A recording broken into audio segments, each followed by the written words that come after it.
Donc, bonjour à toutes et à tous. Bienvenue à cette session qui porte sur communiquer pour promouvoir la santé mentale. Which deals La santé with mentale a how été to communicate to promote mental health.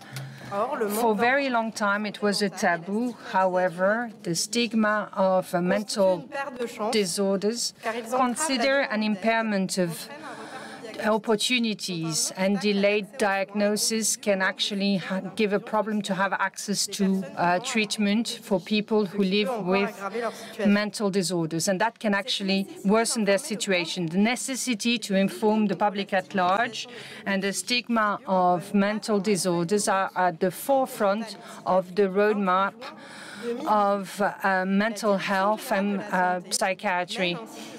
We have been dealing since 2008 with Normandy with a treatment plan on mental health to fight against stigma, to guide those who are suffering from mental health disorders. These guidelines help us, help everyone who wish to do so to consult some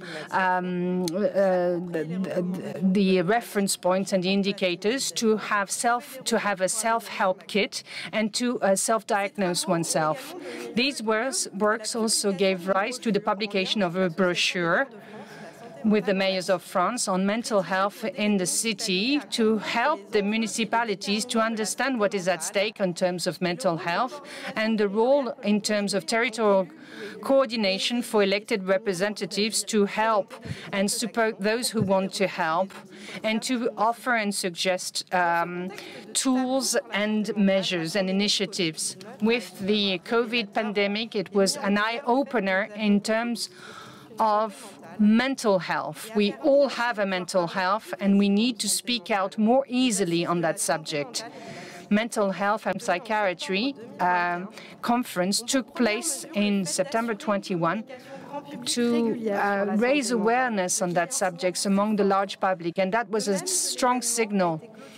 It was wrapped up by the President of the Republic himself. That shows actually how important that subject is at the forefront of the agenda in France. Naturally, this topic was entrusted to Santé Publique France. Simultaneously, the General Directorate of Health factored in mental health in its services in a transversal way, in application of Measure 4 of the SEs that provides for the systematic entry of this subject on the agenda for interministerial sessions that are actually chaired by the ministry. For the promotion of mental health is very significant, including the strategy for psychosocial activities. That will be actually the subject of a session tomorrow. The rollout of first aid kits for mental health, the measure number 14 for the prevention of suicide attempts, and so on and so forth. I will give the floor to my co-moderator, who is in charge of mental health at the direction of prevention and promotion of health within Santé Publique France. A round of applause. Thank you. Hello, everyone. Thank you for this kind introduction and to have given us the background, the institutional background of our initiative. I'm very happy to be with you today, to work with you on this session. I'm sure there's a lot of people behind their screen. And 3 years ago, I wouldn't have bet on this subject, communication to promote mental health. As Marie has said, that's one of these very few positive impacts of COVID. It was already a public health issue, but it has become widespread, and many have become aware that we all have a mental health. And this has allowed us to have the Assises de Santé Mentale and Psychiatry in September 2021, the first measure of which, as Marie said, was to establish a sustainable communication on mental health and to have to give to Santé Publique France the means for their ambitions, and this is how we could be, we could have a PR. And we are hiring a communication agent and to work until 2027 on the institutional framework and communication. Santé Publique France is very familiar with communication, especially campaigns for the public at large. The most recent one was 2016, but this is in line with the communication on health public and the CFRS. So there's a lot of communication for public health. But mental health was actually an exception because nothing was done on this. There were maybe some campaigns, maybe you kept in mind some campaigns on the COVID crisis with the mental health unit. If I had asked you the question in 2020, to have campaigns in 21 and 22, I'm sure that no one would have thought of any campaign because the first one goes back to 2007 on depression. So that can give us actually an overview and on mental health at large. When we talk about mental health, we change paradigm as well.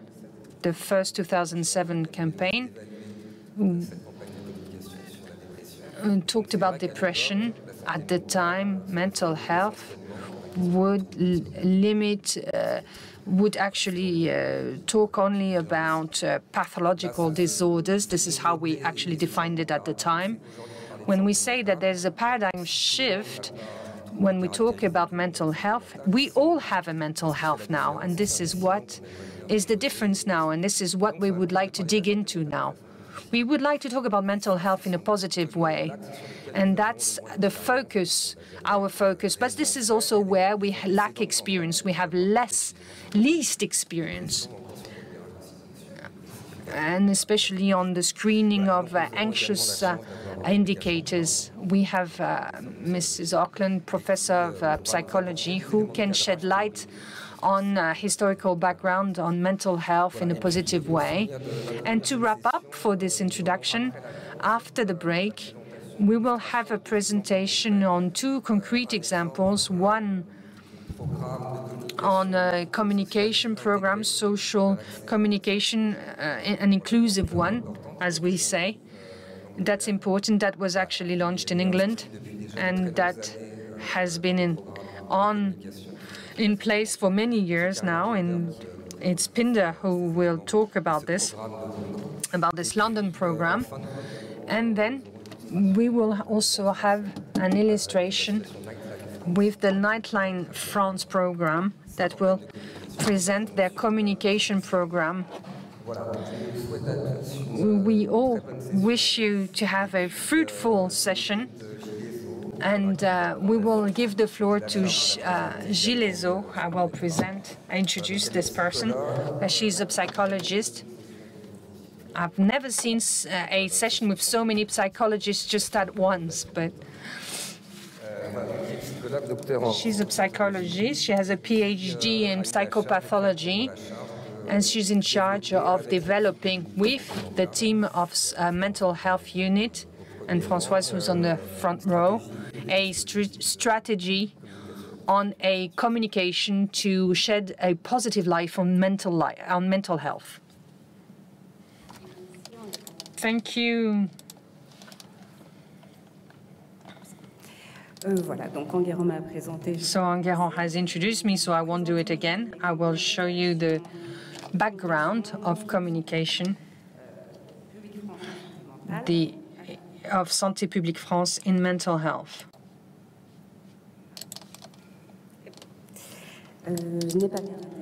I have no conflict of interest with the subject that is being tackled now. So to give you some background elements, before the health crisis, the subject of mental health was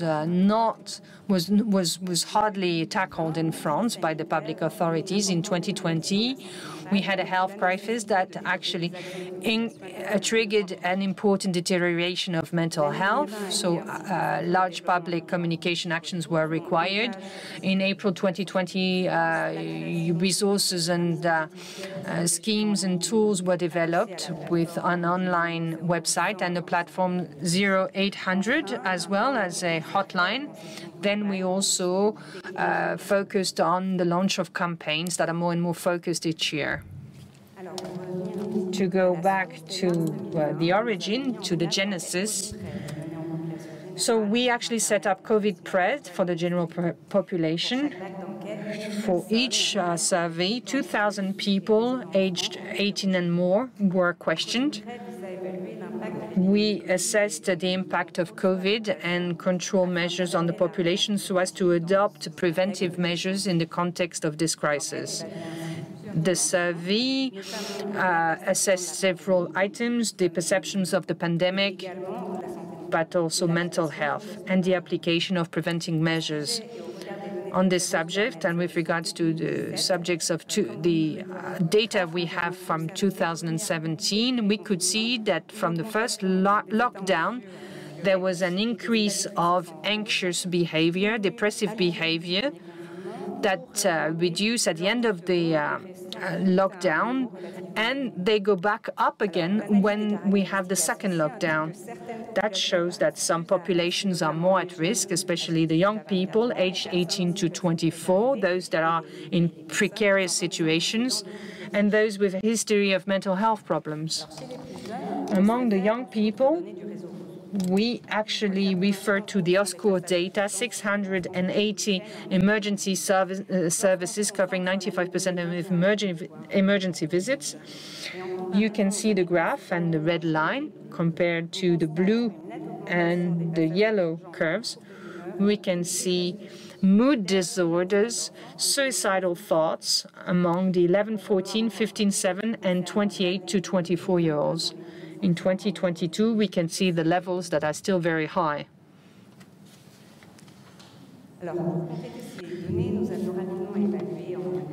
In 2020, we decided to have another survey to flesh out the data we already have. 43% felt poorly informed about the symptoms. 44% were interested in having an information website. 37% were interested in having a hotline. Only 7% had heard of the Psychom website, which offers information on such subject, and 17% knew that the 0800 number could actually give access to a psychological support service. As for international literature, there are several publications that talked about the deterioration in mental health during the previous epidemics with quarantine. The recommendations were to promote the screening and the identification and early treatment of psychological suffering, to promote access to available mental health resources, such as information, messages, and campaigns and systems. Based on the literature we have, we now know that they help to improve knowledge and behaviors and the use of support schemes. Before showing you the campaigns, we go back to the methodologies so we can give you an overview of how our communication system was designed. First of all, the scientific background. We analyze the epidemiology, the survey, to define the targets and needs. We review literature. We have a benchmarking of international campaigns that is assessed. We actually set goals. We consult experts, and then we have the recommendations. Then we have the design of the campaign. We have a briefing of the agency. They give us, they suggest some proposals, some creative proposals, and when we test it, depending upon the results, we will produce the campaign. That can be TV or radio productions, and then we have resources that are being allocated. Then we develop resource tools, we launch and promote the scheme, and we assess the campaign. We publish the outcomes so that we can make recommendations for the following campaign. After an overview of all this, we have our own communication campaign for mental health, the objective of which was to take into account the recommendations. It was focused on screening the main depressive symptoms and to encourage people to speak out about these depressive symptoms. The tone should be inclusive, non-stigmatizing, and positive. The targets could be then we could have different campaigns depending upon the target age groups. From 18 to 24, the first one was called Take Care of Yourself. Talking about it is already taking care about oneself. There was a time scheduled from 6 April to the 13th of May 2021. The aim was to identify anxiety and depression symptoms, to encourage people to talk. We had 3 radio spots. We had 30-second TV, video, online film, banners and stories on social networks, and 2 resource pages on Psychom and Fil Santé Jeune. We can't show them to you because we do not have the rights to do so, but I can show you some I can show you some images. This is Psychom. For this website, we have several chapters, several publications. How can one take care of oneself? How can one can be at peace? And also, we send back to other resources that can be helpful. Then for those in the age group 18 to 24, we have Fil Santé Jeune that was introduced to you this morning. As a reminder for those that were not here this morning, this is actually an information scheme on health that targets the 18 to 24 years old with a hotline and a website. So they suggest information on the main anxiety and depression disorders, and they send back to other resources as well. Then we have a teenager campaign that for the age group 11 to 17 years old. It was disseminated from the 14th of June to the 14th of July 2021. The aim was to encourage people to talk about mental health, focusing on stress, anxiety, and depression, and to encourage them to use Fil Santé Jeune. We had 3 testimony movies or films for social networks, and they were talking.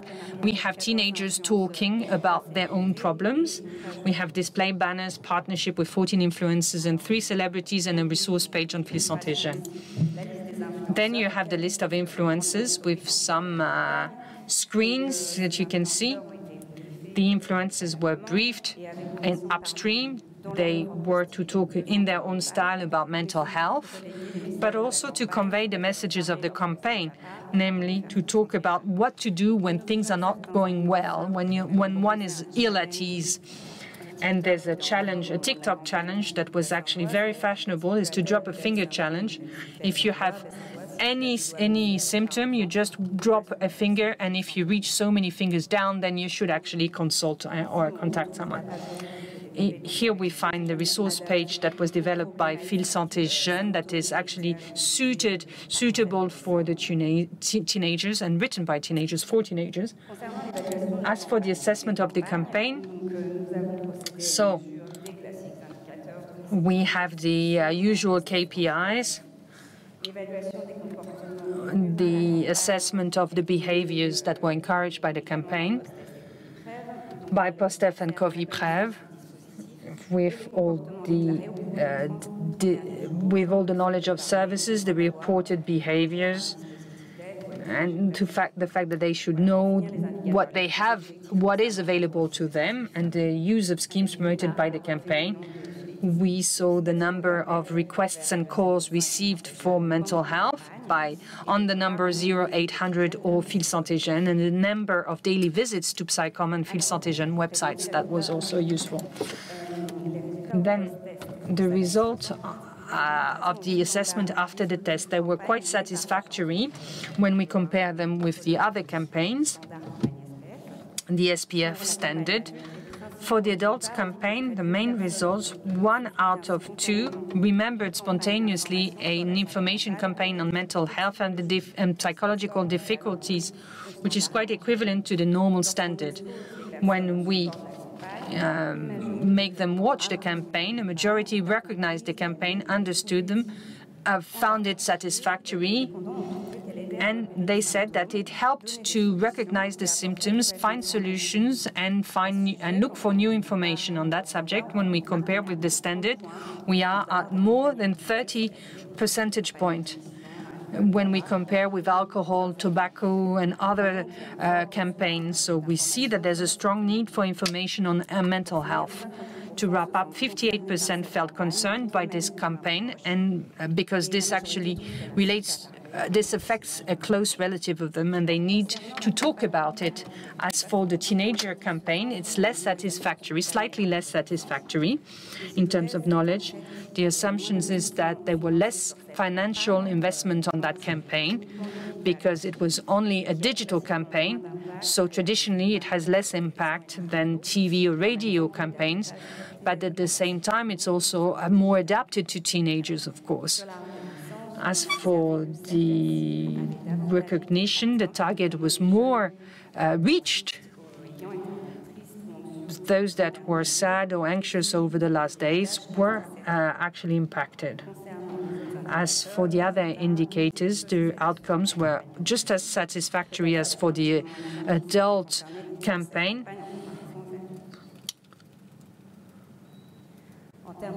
As for the adoption of a new behavior for the adult campaign, those that recognized the campaign had more knowledge of the existence of resources, and they could report that they consulted a professional or called a hotline during the last 30 days. As for the teenager, they are more numerous in declaring that they recognized the campaign, and those that were sad and anxious, there were more young people who have spoken to someone about their happiness in the last 30 days.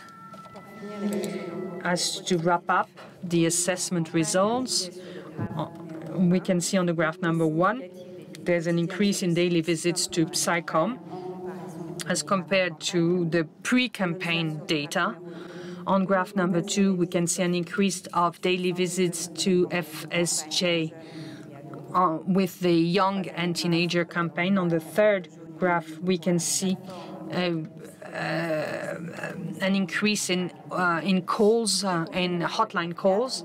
And on graph 4, we have more requests to Fil Santé Jeune during the campaigns, especially the chat requests in dark blue.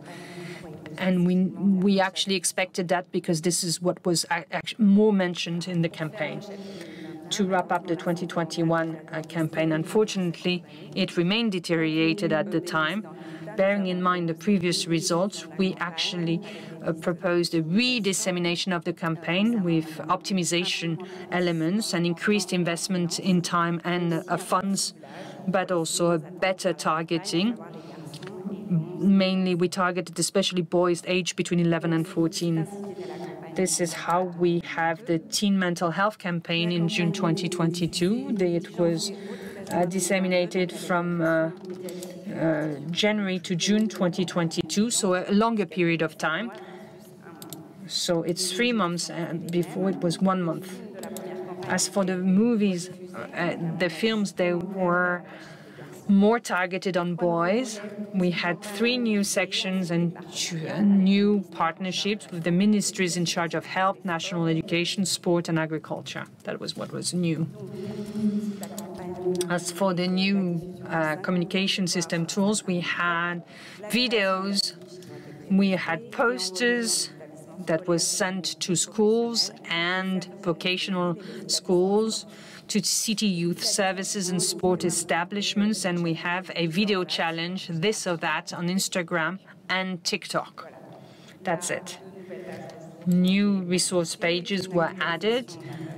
Then we have an update of the Psycom page dedicated to parents, with something more general, with all the advice that they can give to their children in terms of mental health.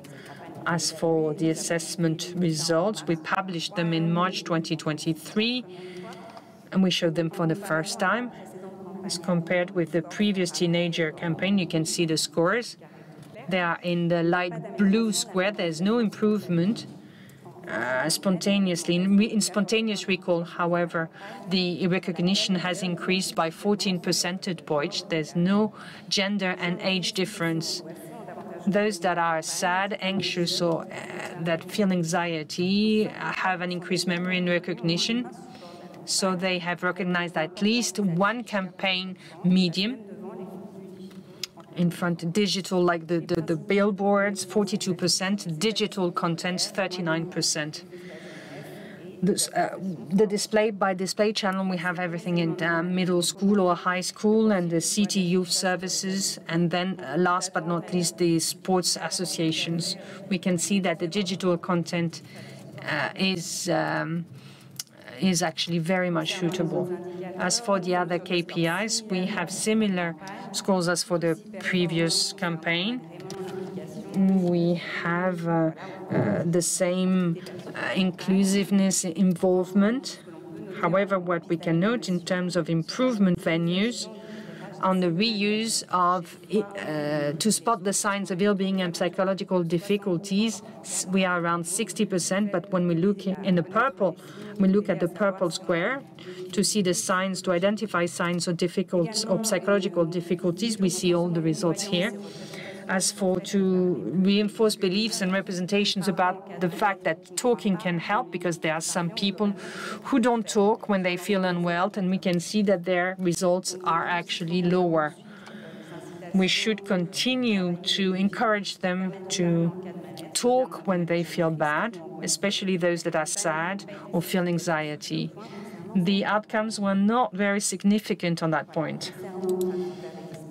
As for traffic, daily visits, we see an increase of 54% of increase in daily visits to the FSJ website, 29% of daily chat messages for psychological problems for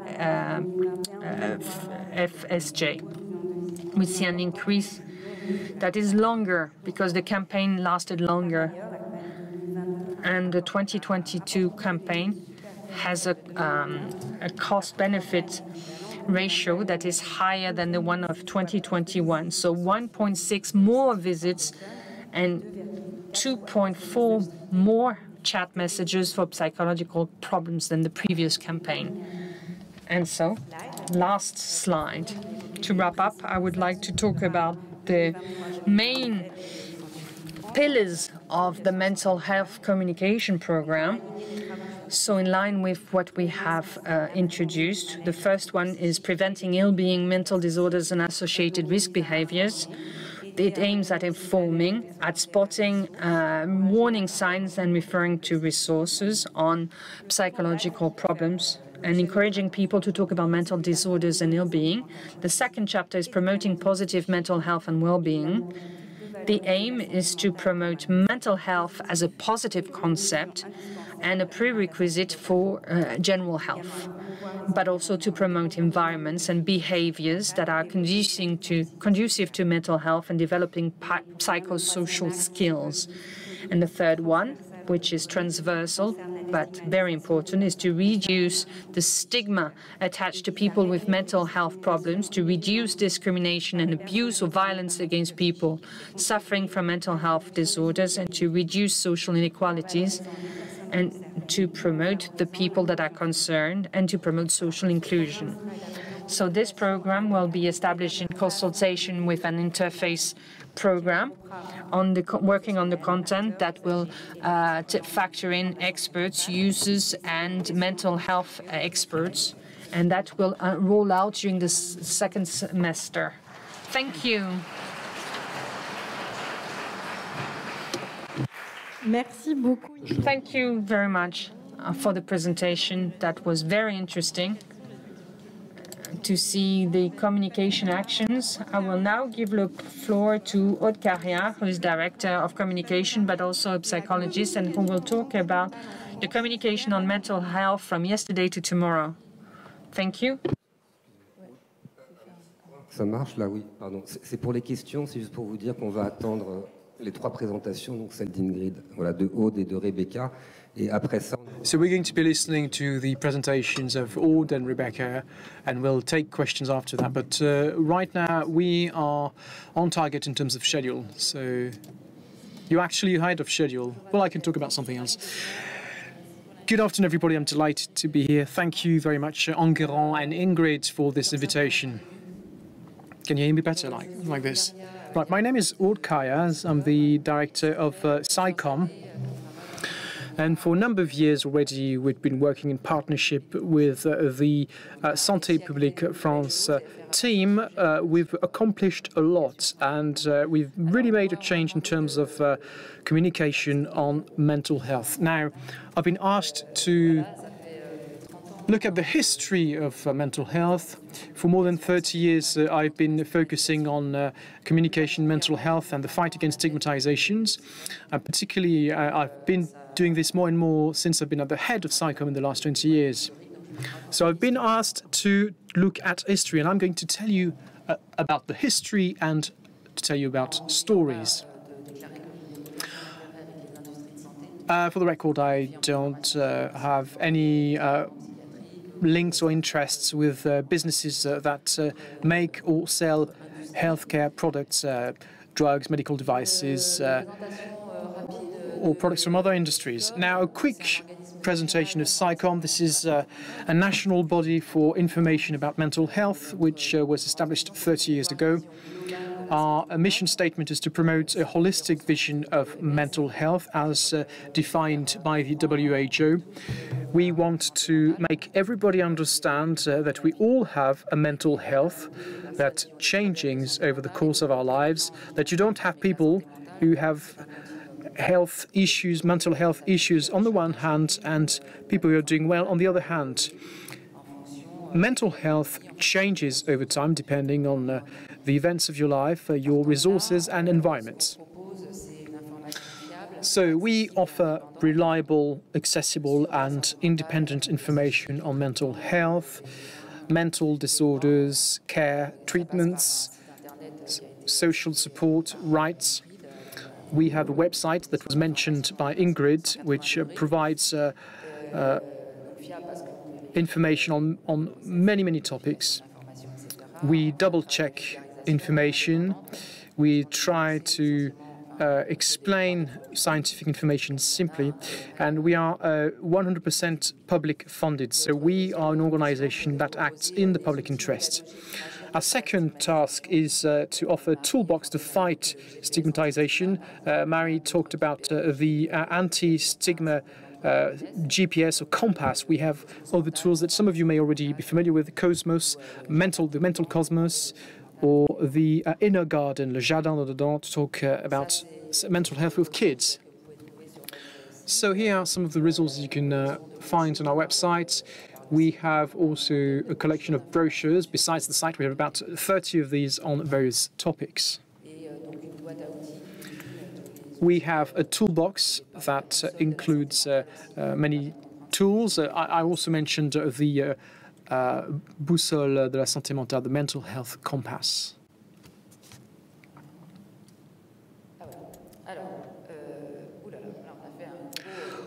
Wow, so that's quite we're basically traveling in time, but this is all about the history of mental health, isn't it? You cannot talk about this topic, especially to the general public, if you don't understand where it all comes from and if you don't know what is the collective imagination we are immersed unknowingly. So this is the collective imagination shared by the whole of mankind about madness, dangers, deviations from the norm. So, well, of course, I'm not going to go back to the time of cavemen, but if we look at Greek mythology, you can see that many Greek myths have stories of gods and goddesses that went mad. We have a few examples here. Heracles, who went mad because his mother, Hera, was jealous of Zeus, who had been messing around. So she sent the goddess of madness, and so Heracles killed his wife Megara and their children. There are lots of examples in the Greek mythology where you have this association with madness, danger, the loss of control. And this is really something that permeates our society. This has changed over time. Here is a depiction of a place to care for people who were identified as lunatic in the Middle Ages, something that you can see a lot in Flemish paintings with the extraction of the so-called stone of madness. The idea was that it was located somewhere in the brains. We can see that it's an idea that has endured till now. Also, the idea of the lunatic, of the jest, the king's jest in the Middle Ages, about someone who would depart from the standards, someone who was out or that would deviate from standards, who could say things that others would not, someone who would emancipate themselves from moral standards. And these features have endured over time. The hat, the staff that you can also see in Punch and Judy figures, in puppets. So the lunatic or the jest will speak to his staff. And here is a triboulet, the jester of King Francis I. These were really fixtures of the court at the time. But also we have contemporary figures like the Joker in cards games, and it's a hardy perennial. The Fool was taken up in Disney films, and also with lots of characters. So it's really what our collective imagination is immersed in. It's not only about the representation of lunatics, of male lunatics. You also have a representation of female lunatics, and there's a big stigma attached to this. Women who were described as mad, with a lot of disheveled female lunatics at the La Salpêtrière hospital in Paris. Women who did not comply with the norms, who did not want to get married, to have children, etc., and who were soon or readily described as mad women, because it was unacceptable, or people could not. It was incomprehensible for people that women would not get married or have children, and it actually still is the case sometimes today. So this was then theorized by Freud, Charcot. You have here a painting of a woman who's fainting, who's getting into a state before a panel of specialists. This was also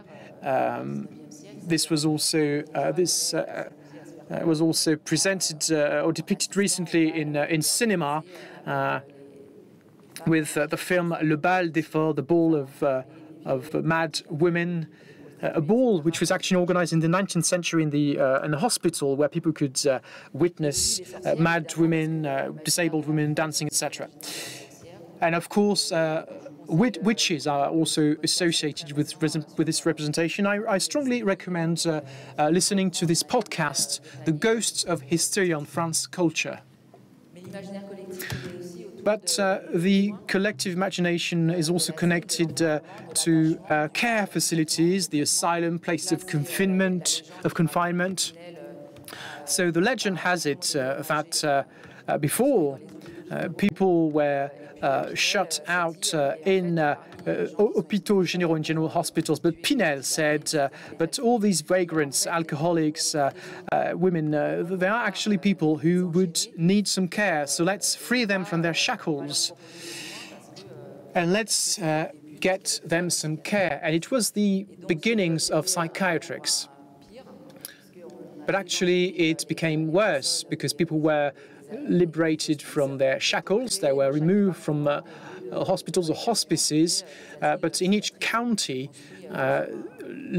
psychiatric or lunatic asylums were built according to very strict plans. The idea was to instill some reason where there was too much passion. So there were many attempts of treatments that did actually exist. for example, cold showers, baths, etc.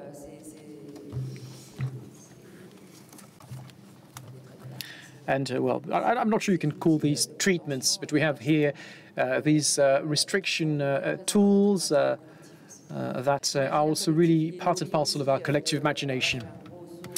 Our collective, well, this is a major leap forward, but in time.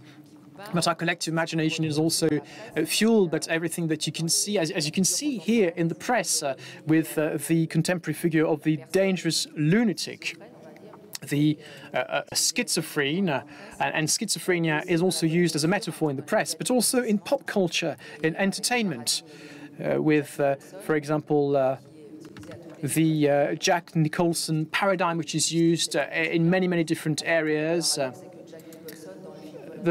But actually, in Fly Over Cuckoo's Nest, One Flew Over the Cuckoo's Nest, Jack Nicholson was the only one who was actually not mad, paradoxically.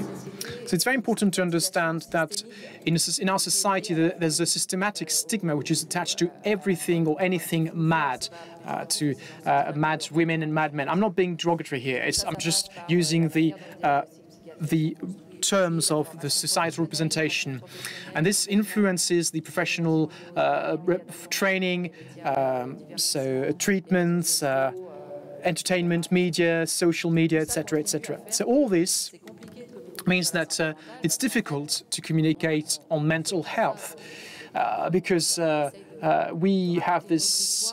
We cannot bypass this because we are trying to tell a different story from what our society has been used to. Now, in the 1960s and 1970s, after the war, people started to say that it was impossible to treat people by confining them, and that they should be cared or given care within the community. So we have this picture here about the start of care in the community. Some people were moved from asylums to the community. So moving from the cries of people to the rhetoric of associations, from the insane to citizens. And it's really a trend that we've seen the world over in the last 40 years. And it has really changed the situation.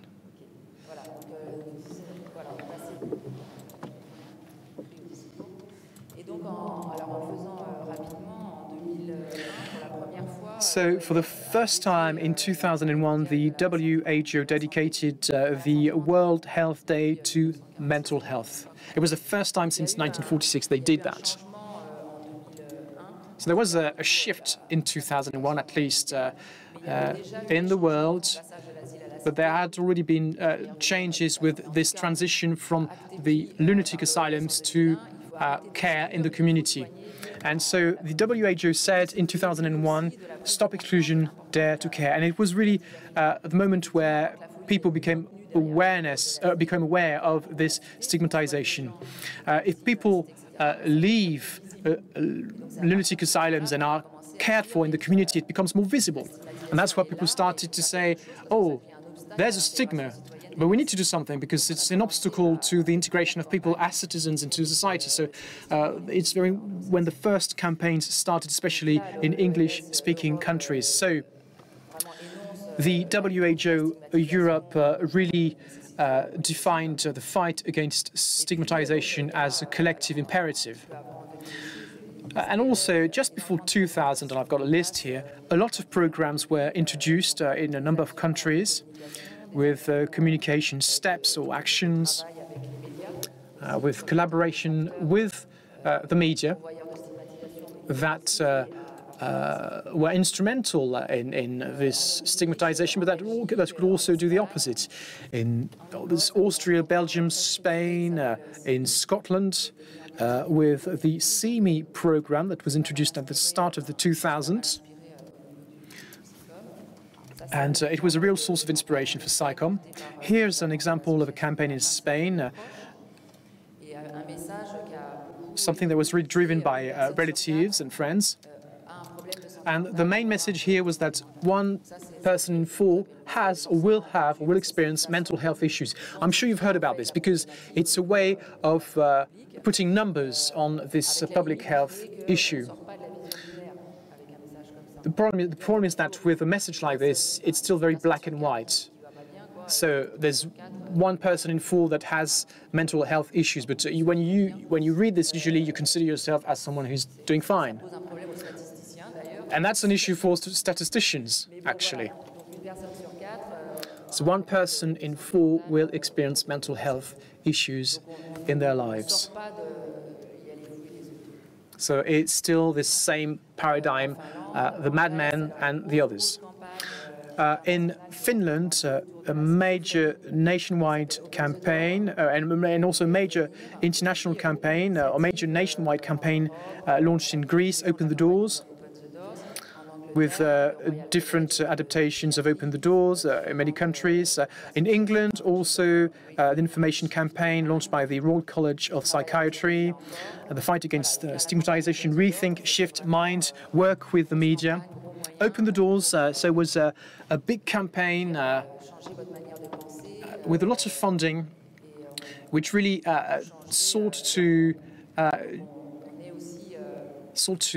which really encourage people to change mindsets. But again, here you have this representation of people which is kind of scary. It looks like a moral work of art. And the idea here it was to tell the general public, if you change, people will. The others will change as well. But it was just the infancy of the start. Then in Canada, the United States, in New Zealand as well, with the start of what they started to call ambassadors. That is, working with celebrities, here athletes, to try and make a statement to the general public. Now let's focus on See Me, a campaign in England which was very well organized, that was something that took place every year. The first one is about stopping to pigeonhole people, and to basically telling the general public, look at me, I'm a person, not a label. Then they did some work again to fight labels in the workplace. Like, for example, having people wearing badges with the diagnosis. And another campaign, so it's the one on the bottom left, right. If I'm open about my depression, or my mental health problems, will people talk to me, or will they shut me out? So the idea was to really encourage discussion on this and avoid stigmatization. Now, every time they made assessment of campaigns, so they saw that there were ups and downs. It would improve at the start, dip then, but pick up again. It's really an uphill struggle, really. Then in 2009, the British started some very interesting work to fight stigmatization. So the campaign said to the general public, right, you're aware of these problems, now we need to take action. Things have to change, and we need to change behaviors. So they started this big campaign, Time to Change, using all tools of social marketing, even with the beer mat, the glass mat, that was, or the coaster, something which is quite useful. So you have the myth, and when you turn over the coaster, you have the reality. Pubs have become centres of the fight against stigmatization in England. Now, examples of actions in France, I have to talk about the Information Week on Mental Health, which has been around since 1990. It's been around for 35 years now, so 300 actions at the time, and it's now become a must or a recurrent campaign in France, which is funded by the Director General of Health, which is funded by the different partners you can see on screen. Last year, 1,300 actions. And this October, at all stages of life, my mental health is a right. So that's also a message that was taken up from the WHO. And we actually also anticipated the Olympics. So we're trying to find the equivalent of the counterpart of the New Zealand footballer to act as an ambassador for our mental health campaign. Also, the first campaign with the general public, accepting differences, also applies to mental disorders. It was driven by the French Association of Mayors, the Collaborative Centre of the WHO, the National Federation of Patients of Psychiatric Patients, the National Union of Families and Friends of people with mental disorders and mental disabilities. The idea was to bring it home to people that mental health patients have to be accepted and that they have rights. And I took part in this campaign. We managed to secure the rights of the Rorschach Society to use this image, so testing images from the tests. And in French it says, if your neighbor sees something different, will you be scared? If your neighbor sees something else, will you ignore him? It's really about making people understand the differences. We had a billboard campaign in Paris on the Ring Road. Well, it was in August, so it was quite cheap actually. Didn't cost much. Now that's where we met with Enguerrand, the campaign on depression. The first one was in 2007 and 2008. It was a success. I think we have to acknowledge that. It targeted the general public and GPs, and it clearly demonstrated an impact in terms of education about disorders.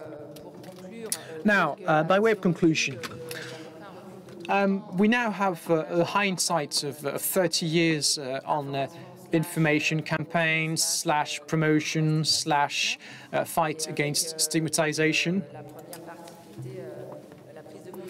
So the first one is about making people aware of stigmatization when care comes to the community. So people are scared because they don't know. That's why you need information campaign to explain what mental disorders are, what is schizophrenia, etc., etc. The assumption was that once people know that these diseases can be cured, they will be less scared. So this first campaign did not entirely reach its objectives, but it helped people to understand that some disorders could be medically treated, so it actually facilitated access to care. So it kind of broke the taboo by saying that there are resources out there. Also, it really promoted the use of psychotropes, but it did not reduce fears.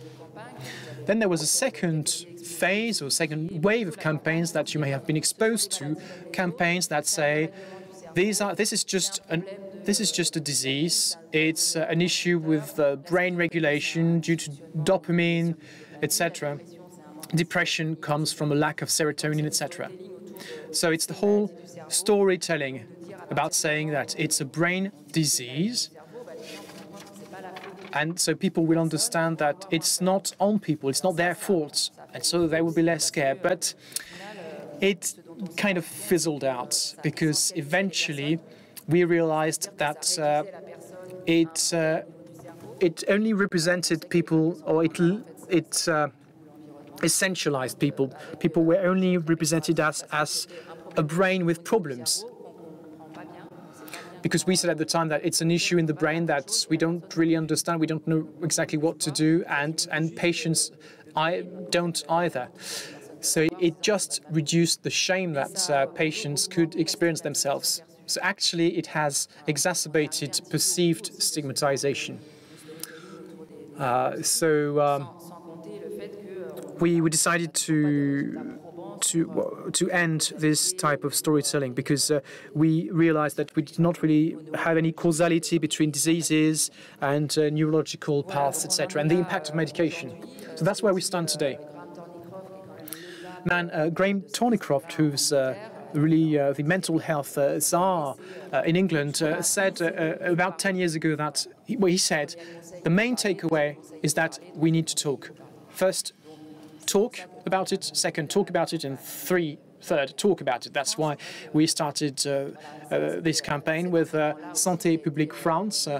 It was the main takeaway in terms of public health. Talking about it is the first step towards treatment. Well, I would say that when you talk about it, you will probably feel better. Now, what are the challenges going forward? Okay, I'm going to finish as a speaker. So these are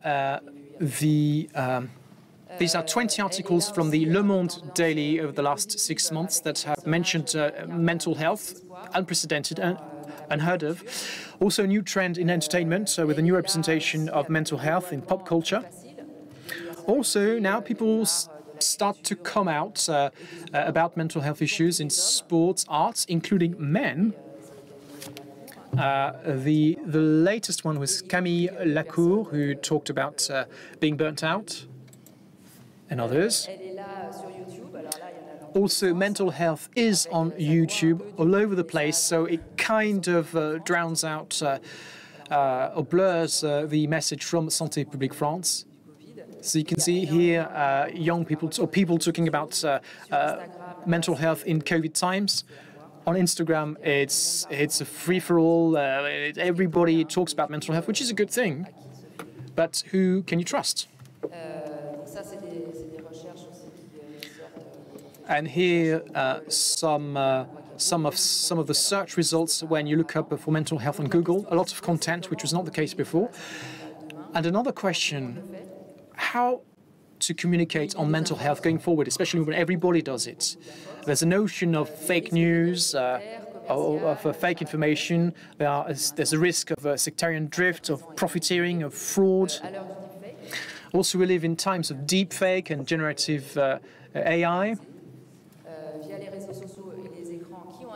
Also, social media and black mirrors, so to speak, have a nefarious impact on our mental health. And also, you don't want to demand too much of people. You don't want to overburden them with responsibilities. It's not enough to say, take care of your own mental health. It's easy to say. If you live in a toxic environment in the workplace, if, for example, you live in a noisy environment, you can't sleep at night, if you are the victim of, sexist discrimination, sexual discrimination, etc., it's not going to change anything if this is our message. There are lots of levers that we can use. That's why we need to onboard society at large to create environments that will be conducive to our mental health at all stages of life. Thank you.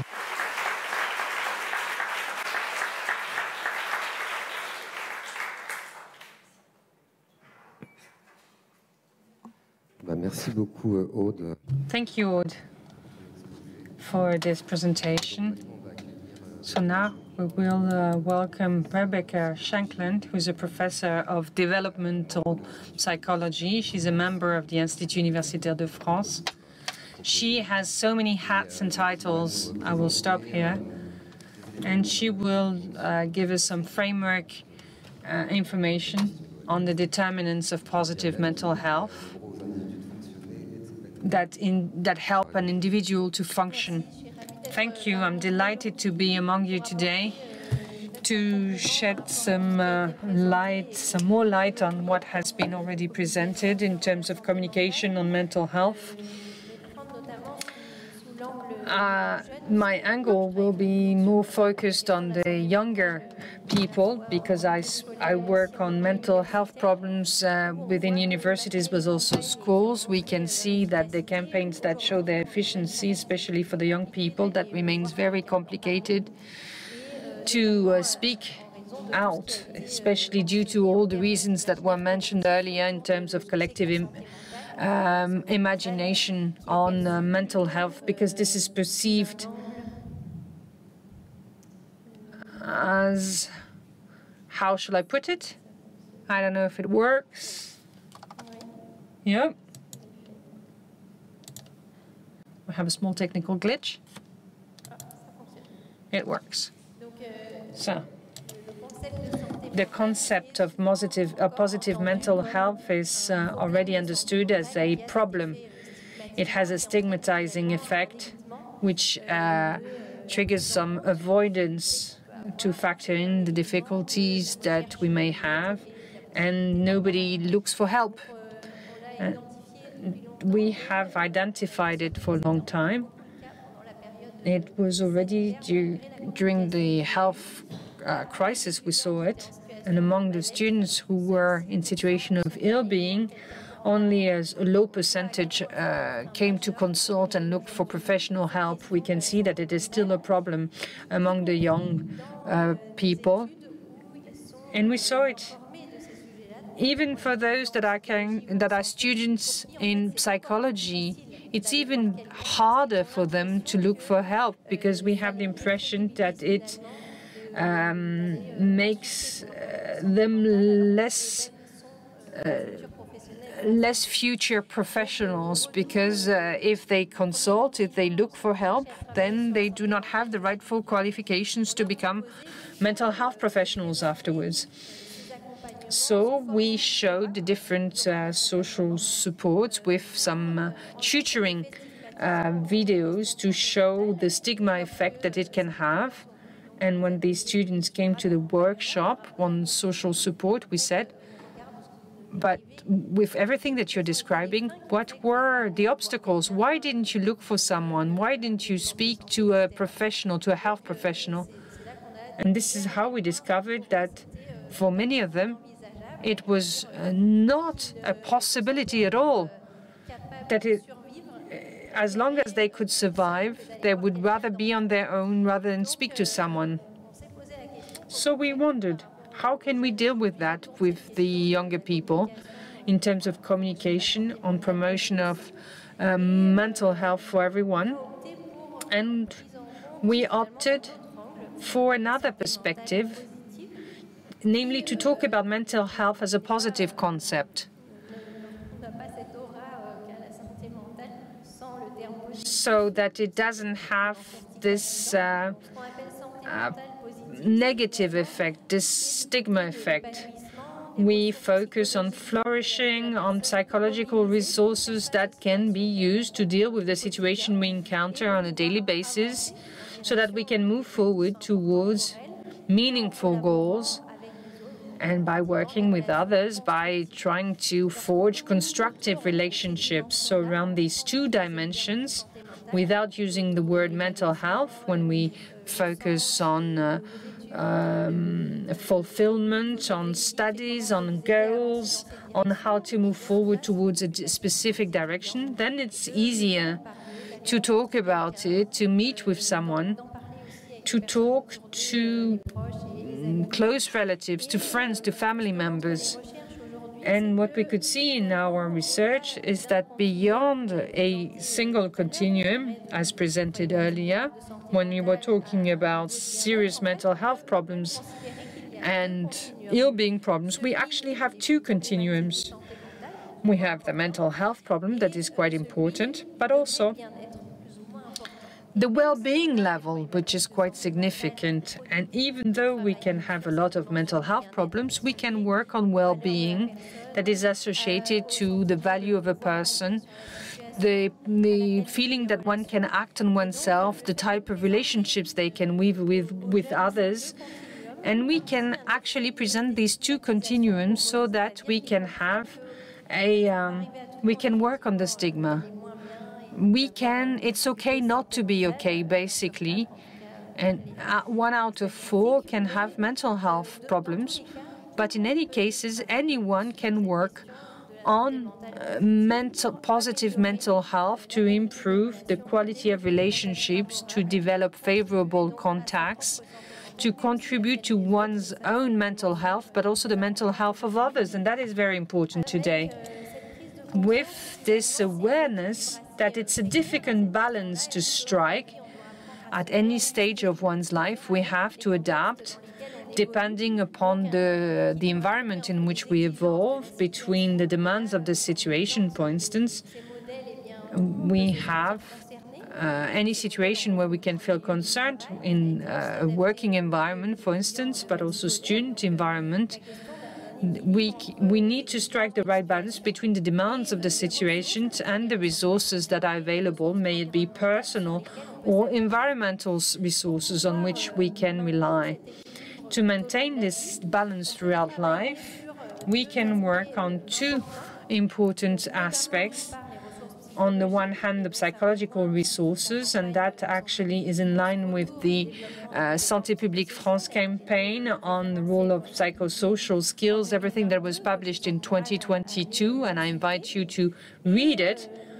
And also the work that has been performed on the quality of relationships, no matter which context, with a different outlook on this matter surrounding the positive interdependence, what we can consider as collaborating with others, bringing help, receiving help is something that is constructive and beneficial for mental health, rather than something that we should hide, because that would mean that we do not have enough skills on our own.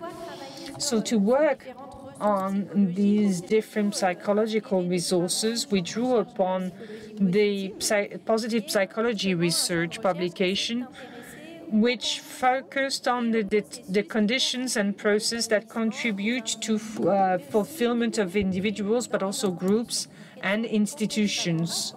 What is a favorable context, as was mentioned earlier, that would be conducive to people having access to their own resources to move forward towards goals that are important for them, whilst developing constructive relationships.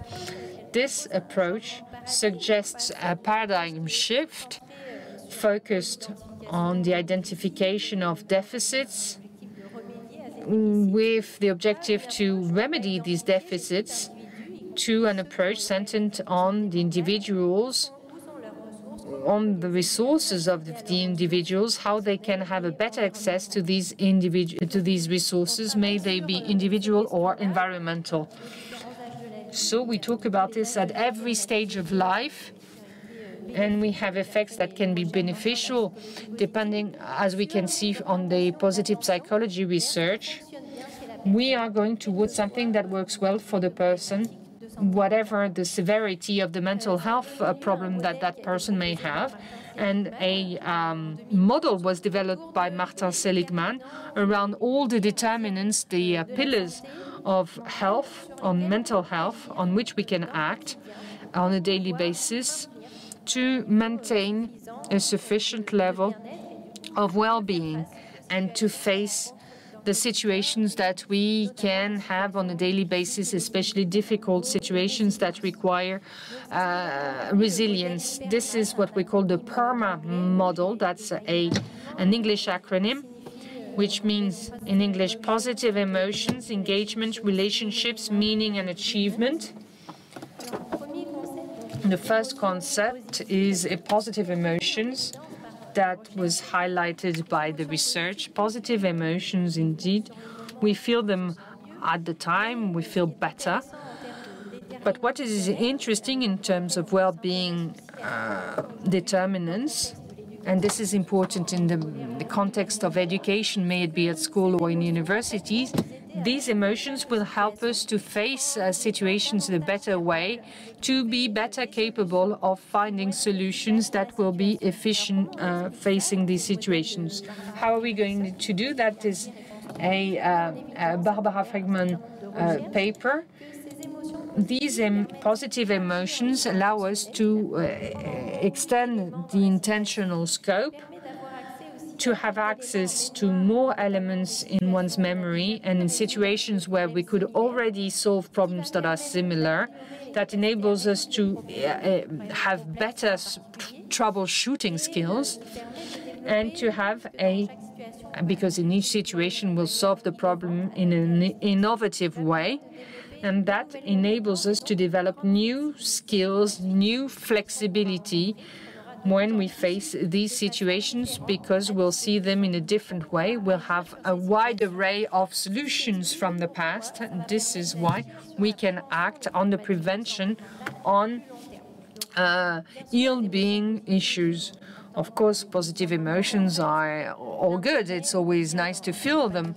But on top of this, to have mental health support, we have to have this domino effect so that we can have more psychological resources and to adapt oneself to the situations as a contrast to people that have more difficult emotions to manage. When we talk about addictions, for instance, we can see that there's more psychological rigidity because they tend to have the same response to difficult situations that they encounter, and they will have either a specific situation to diminish their internal stress without finding the solution that would be suitable and adapted to every situation so as to move forward with the situation and solve the problem. With the PERMA model, we also have this idea of engagement. What does it mean? Well, engagement in activities that will allow us to use one's skills at the service of a scope, whatever goal we might set, or where we feel we make improvements. That's the flow state, where we're totally absorbed by a task, and we're all working towards a goal, and we feel that we have improved oneself, and we feel a state of well-being. But it's not only this provisional, this ephemeral state, but we feel that we are improving oneself, so we feel more efficient from a personal point of view, and we feel more engagement towards other actions that will allow us to improve and to move forward the reaching of these objectives. That is very interesting, may it be in terms of social assistance for mental health difficulties, because we can have activities that generate flow, that can be artistic, sports activities, and we can actually engage oneself in other activities. But we use this also as a matter of prevention of mental health disorders to allow people to develop their own psychological resources. The other dimension is positive relationships. We'll talk about it in the second part of my presentation, but also works around kind communication, because when we talked about nonviolent communication, that didn't give rise to research. And when we talk about kindness, that's all the tools that will enable us to communicate in an efficient manner, to affirm oneself, to have empathy, but also to have psychosocial skills that one can use. And you can certainly consult them and read them in the Santé Publique France website. The other dimension is that of meaning, life meaning. That's the importance of that's very important for the teenagers. We can act via different aspects. First of all, the quality of relationships, love, friendships, parenthood. These are criteria that are very important when one wants to give a meaning to one's life. When we're parents, we often have subjective diminishing to satisfaction because we have a lot of difficult things to manage at once on a daily basis. However, the psychological well-being associated to the meaning of life, to the feeling that one is at the right place, increases a lot, because we know why we wake up in the morning, why we're working, why we have to be present and close to one's relatives. Another aspect is the cognitive elements related to the meaning of life, our life philosophy, our spirituality, our beliefs. We're not there randomly.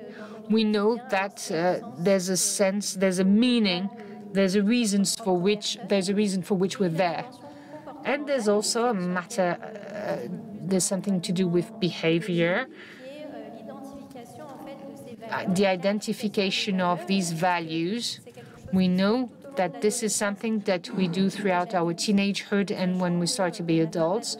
At the end of our teenagehood, only a small percentage knows what their values are, and this is something that we could reinforce at school to facilitate the engagement in activities that would be in line with their values, that would increase the notion that life has a meaning. And also, something else that is important is achievement.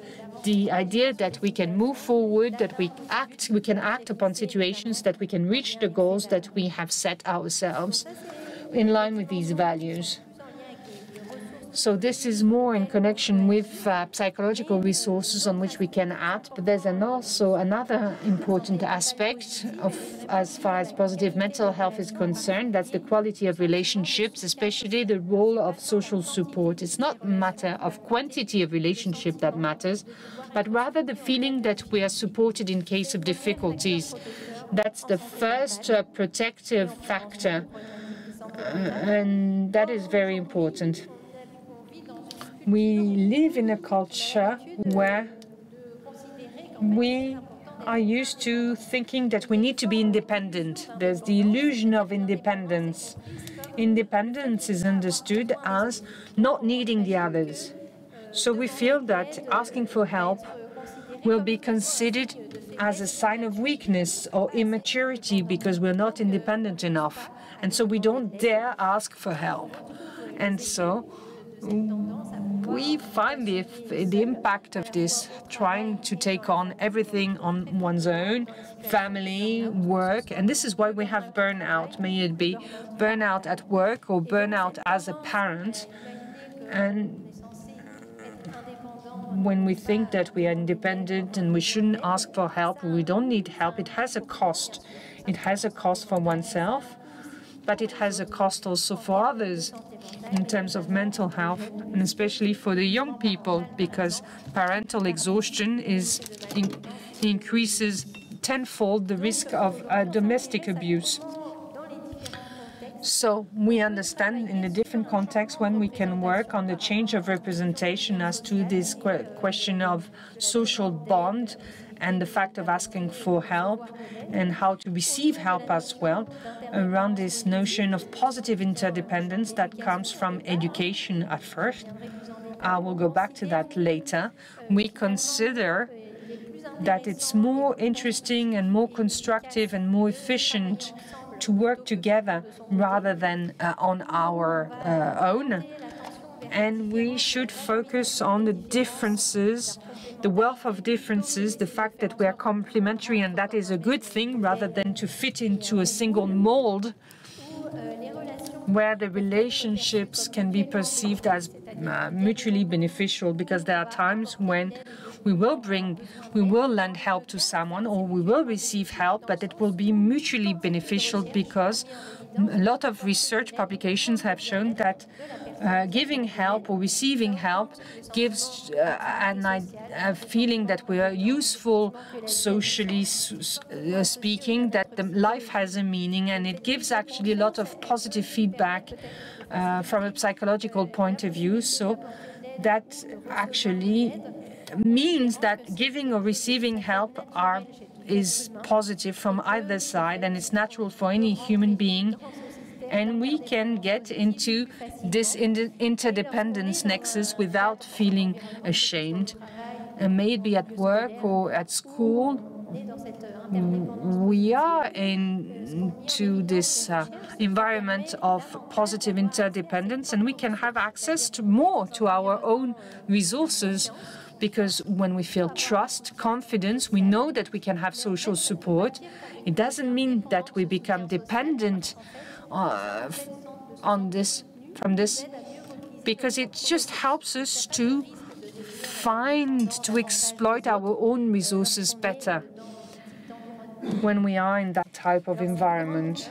So it's a big fear, and it's something that we can have in all contexts, especially. That's one of the social representations that we can have, especially in France. Interdependence could interfere with empowerment. We have this notion of dependence, so we want to give a lot of value to autonomy. I'll give you an example, but unfortunately I don't have enough time to flesh out my arguments. There's a comparison between holding one's baby in one's arms. We say that we shouldn't do it because it doesn't help the baby to be autonomous. But there was a research that was carried out in the 90s where the more you actually hold a baby and the more that baby will be autonomous afterwards. So that we shouldn't have any anxiety as to the social bond, the proximity, and the physical proximity with one's child. And it won't prevent the child from becoming independent at one point. We should develop this social bond. It will have protective impact from a physical but also mental point of view. Social exclusion diminishes the self-regulation capacity in terms of learning and apprenticeship.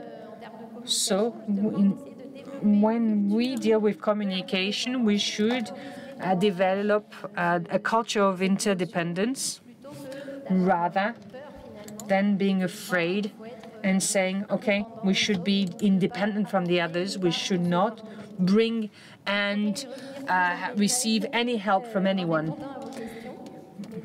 I will try to answer all your questions on that subject, but communicating on these notions of positive mental health and psychological resources and psychosocial skills, that could be a way to facilitate the bond that we can weave with others, a social bond, and to be more careful of and mindful of others. Thank you.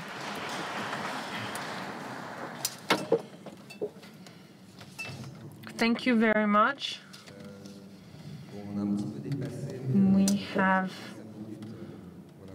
We still have 5 minutes.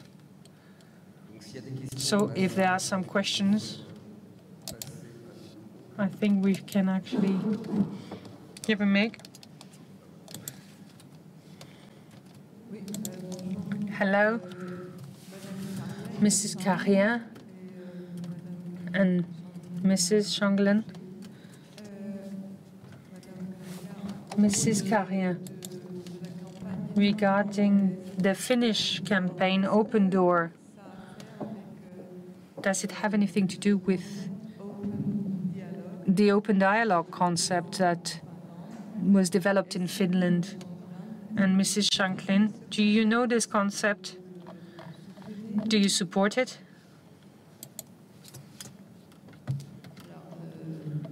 No. It has no connection with the open dialogue concept. That was a campaign. It was displayed by the Lilly Lab. Open the door, aimed at opening doors instead, in terms of welcoming differences. The Open the Door campaign was used in Finland, but it has no connection with the open dialogue concept. Open the dialogue was a way to answer to the mental disorders, to talk about it with teachers, parents, and so on. Hello. I'm a psychologist from the National Education Ministry. I'm delighted to hear all this, because what you're saying is a testimony to everything that we live on a daily basis. I have 2 questions, if I may. When we receive general public, we try to weave partnerships to have a bond with them, because this is what we aim at. This is our goal. We would like to have easy tools, easy information tools, because we have to sort out and to reinterpret everything that we have. We have to translate and reinterpret everything that we receive. We would like to have something straightforward on the actions that are being implemented, something easy to set up, because we have to work together, hand in hand. We lack staff and means, and we need to compensate.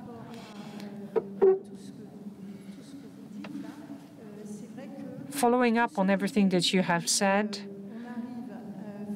it is true. We have a general public listening to and hearing a lot of contradictory information. Too much information kills the information. We have fake news.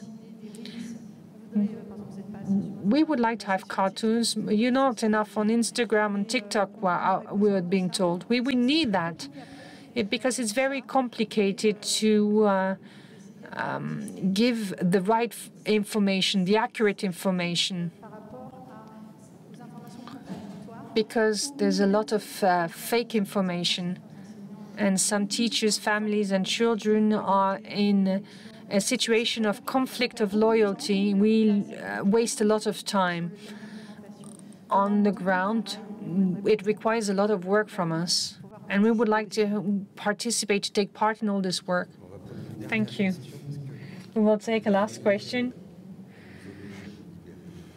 because then at 3:30 we have to wrap up.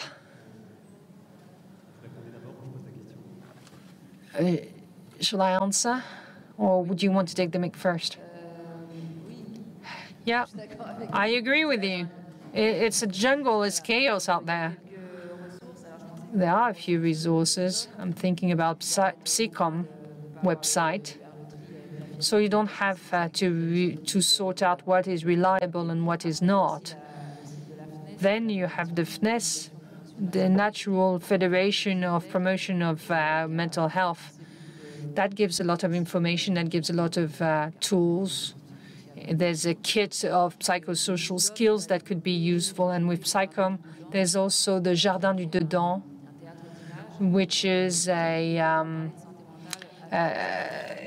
set of images that talks about garden and uses the garden as a metaphor.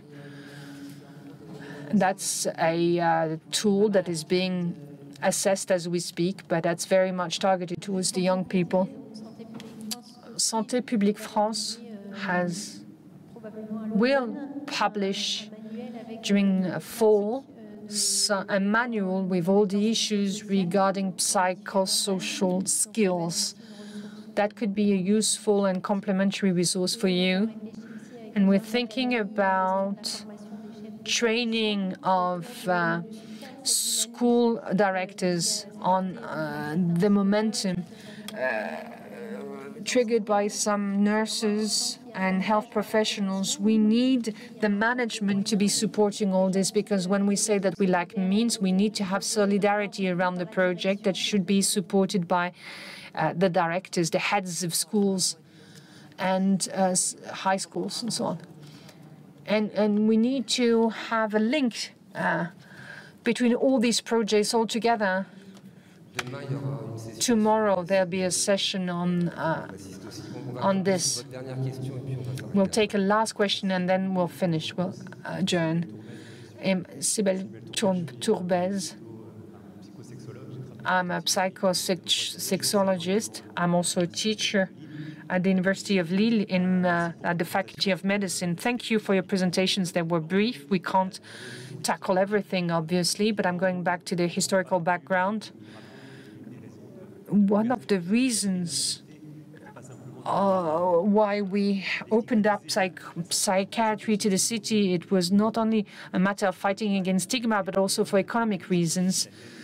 When we deal with the Italian psychiatry in Italy, for instance, we had new needs and new difficulties. And I would like to talk about the new means. We should communicate to promote mental health when that's a traditional public health issue. Supply and demand go hand in hand together. And what is the supply that we're going to give? I'm taking the example of Lille, for example, in Lille, on the university health, the lack of means that we have for these students, because they have to wait such a long time before getting an appointment, between 6 to 9 months to see a child psychiatrist. Psychiatric asylum are now sent off to prisons, and we can see a lot of suffering and a lack of training programs. One of the positive consequences of COVID was indeed to highlight the matter of mental health, But what about the means in terms of mental health treatment? That actually was the case already before COVID. And that's my question. What supply? What is our supply in terms of communication on that point? Thank you. Thank you for your question. Well, we'll talk about the means and we'll talk about treatment. When we talk about individuals or populations at large, that's an important question. Means is an obsession. We can do a lot of things upstream. We can actually develop things also before the treatment, during the treatment. So I would suggest to have a break and then we will resume. What time? At 4 o'clock.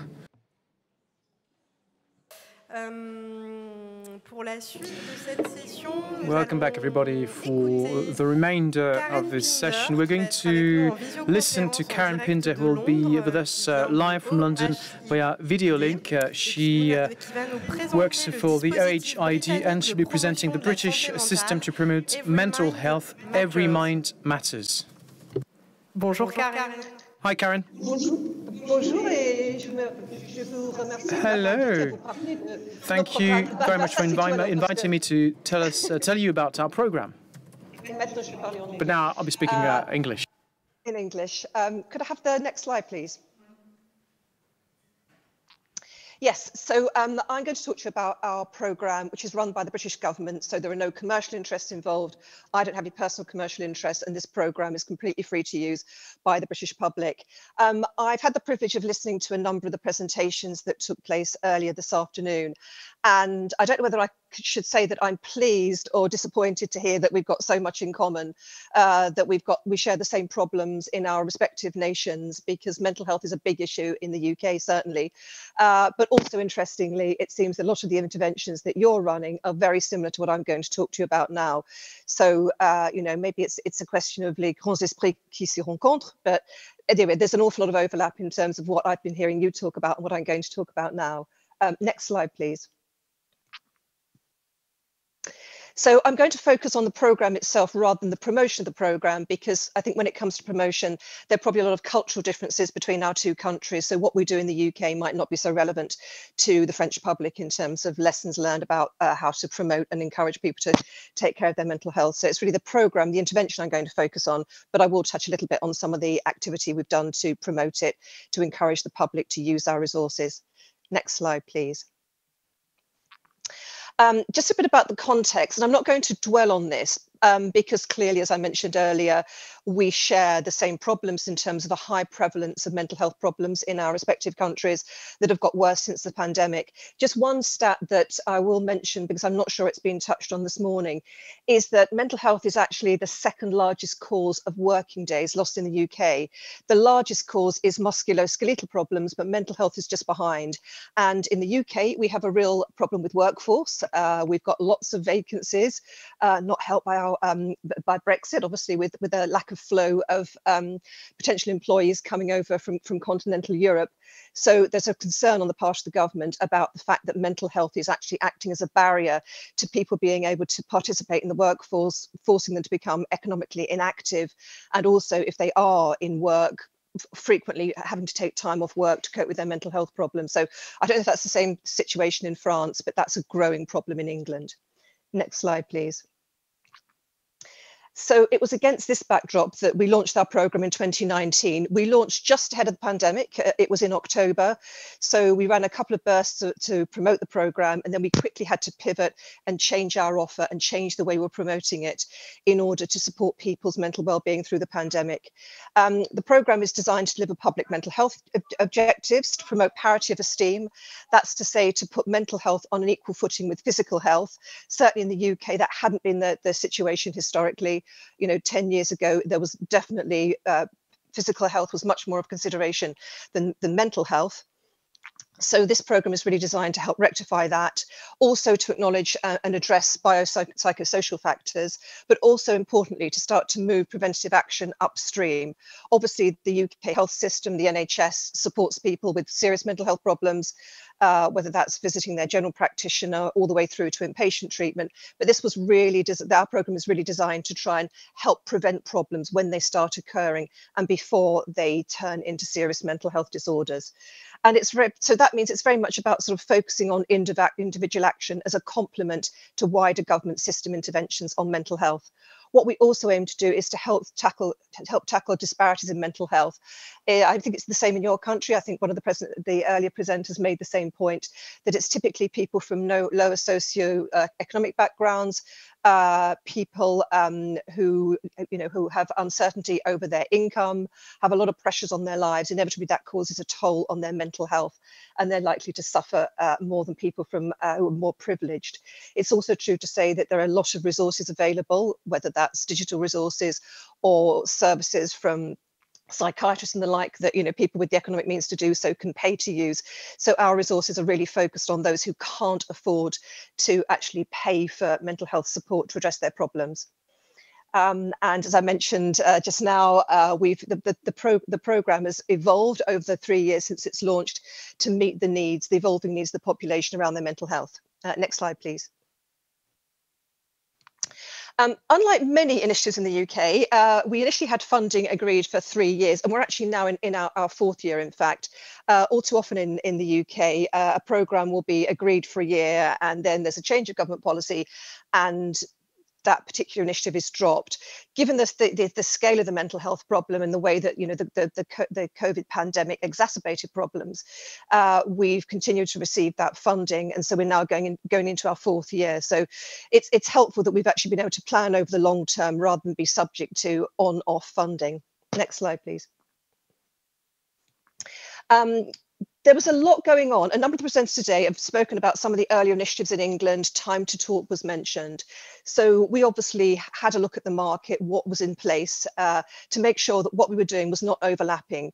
As I mentioned before, this is wholly funded out of the public purse, out of British taxes. So we wanted to make sure that we were spending the money wisely and not duplicating efforts that were provided by other parties, whether they were charities or private sector.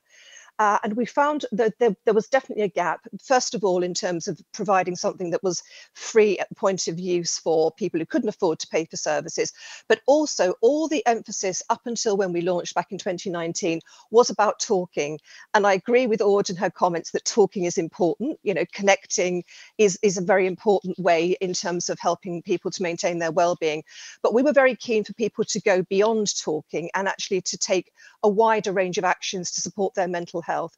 So we decided the space for us was to produce a resource which facilitated action to protect and improve people's mental health. Next slide, please. So in terms of where the programme is focused, it's focused on subclinical conditions, i.e. those problems where people can take action and they can make an improvement to their mental health. Not for somebody with a serious mental health condition, whether that's a bipolar disorder or panic disorder or PTSD, but a condition like one of the foremost common subclinical mental health conditions, stress, low mood, sleep or problem sleeping, where people can actually take effective actions themselves. We did a market segmentation looking at how the British public the state of the British public's mental health. We've got a cohort, about a third of the public will classify their mental health as thriving. And then we've got various other cohorts ranging from people who are coping but experiencing some difficulties, from people who are feeling distressed and starting to struggle, through people who really aren't coping, through people who have experiencing serious mental disorders. And if you can see the purple dotted line, that's really where we decided to focus our campaign, particularly the two boxes you can see in turquoise over to the left of the screen. That really becomes the bullseye for us, both in terms of the resources that we offer, but also in terms of the people to whom we promote the programme as well. Those over to the right of the screen who need more intense support, they are people who need to be supported by our health system, by the National Health Service, the NHS. Next slide, please. So in terms of the overview of the programme, it's both a digital resource, and I'll talk a little bit more about some of the detail in terms of what we deliver in a moment, and it's also a campaign that's designed to help people look after their own mental health, but to enable us to do it at scale and to do it cost efficiently as well. So it's really about putting the power in people's hands, giving them the resources, the means to actually take care of their mental health, and in so doing to prevent minor problems from worsening. And so we produce a number of resources that we offer to the public to help them do that. We have a website, we offer a mind plan tool, which I'll talk about in a moment, which is almost like a triage tool where people can actually sort of assess the state of their mental health, and they'll be given a series of recommendations to help them. We also run email programs to help sustain behaviour change, and we also run a program for schools as well. We have resources which are tailored to the needs of adults, and then we also have a separate program that's tailored to the needs of young people, very much along the lines of the programs that other people have presented today. And I'm pleased to say that, you know, we from the research that we've done, we know that our campaign has had impact. People who use our resources report feeling better as a result of using them. Next slide, please. The other important thing to say as well, because I think there's been a lot of talk today to say mental health support is everywhere. It's all over the internet, it's on TikTok, it's on Instagram. So we made sure that people would know that because our resource was supported by the NHS, it was clinically robust, they could trust it. And in terms of the development process, we engaged with clinicians. They were at the heart of what we were delivered. We also involved key stakeholders, experts in the field of mental health, a lot from the third sector. But importantly also, we spoke to the audience. I think if the clinicians and some of the key stakeholders have had their way, we'd have ended up with a very academic approach, very much rooted in theory, whereas what the audience were telling us was that they wanted something very straightforward, very accessible, very practical, that put the tools in their hands that would enable them to take simple actions to look after their own mental health. Next slide, please. We also took a robust approach to testing. We didn't go out nationwide. First of all, we tested in a region of the country that was representative of the whole of the nation in terms of population makeup and social demographics, but it also enabled us to segment our media and only to test our product in a concentrated area, so we weren't spending a nationwide budget, so we could actually test and prove the value of our product in a small area. Next slide, please. And next slide as well, thank you. So in terms of the resources that we offer, we're a web-based product. We're not, I'll come on to apps in a moment, but it's web-based, and the website is built around providing resources to enable people to treat those 4 most common subclinical mental health problems. So that's stress, low mood, difficulty sleeping, and anxiety as well. And so we cover content that talks about those conditions, but very much it will provide an overview of the symptoms so people understand and they can identify correctly whether it's stress or anxiety that they're suffering from. But it's very much action focused in terms of these are the things that you can do to look after and treat the particular condition you're facing. There's a whole host of resources, including sort of simple but clinically robust versions of CBT techniques.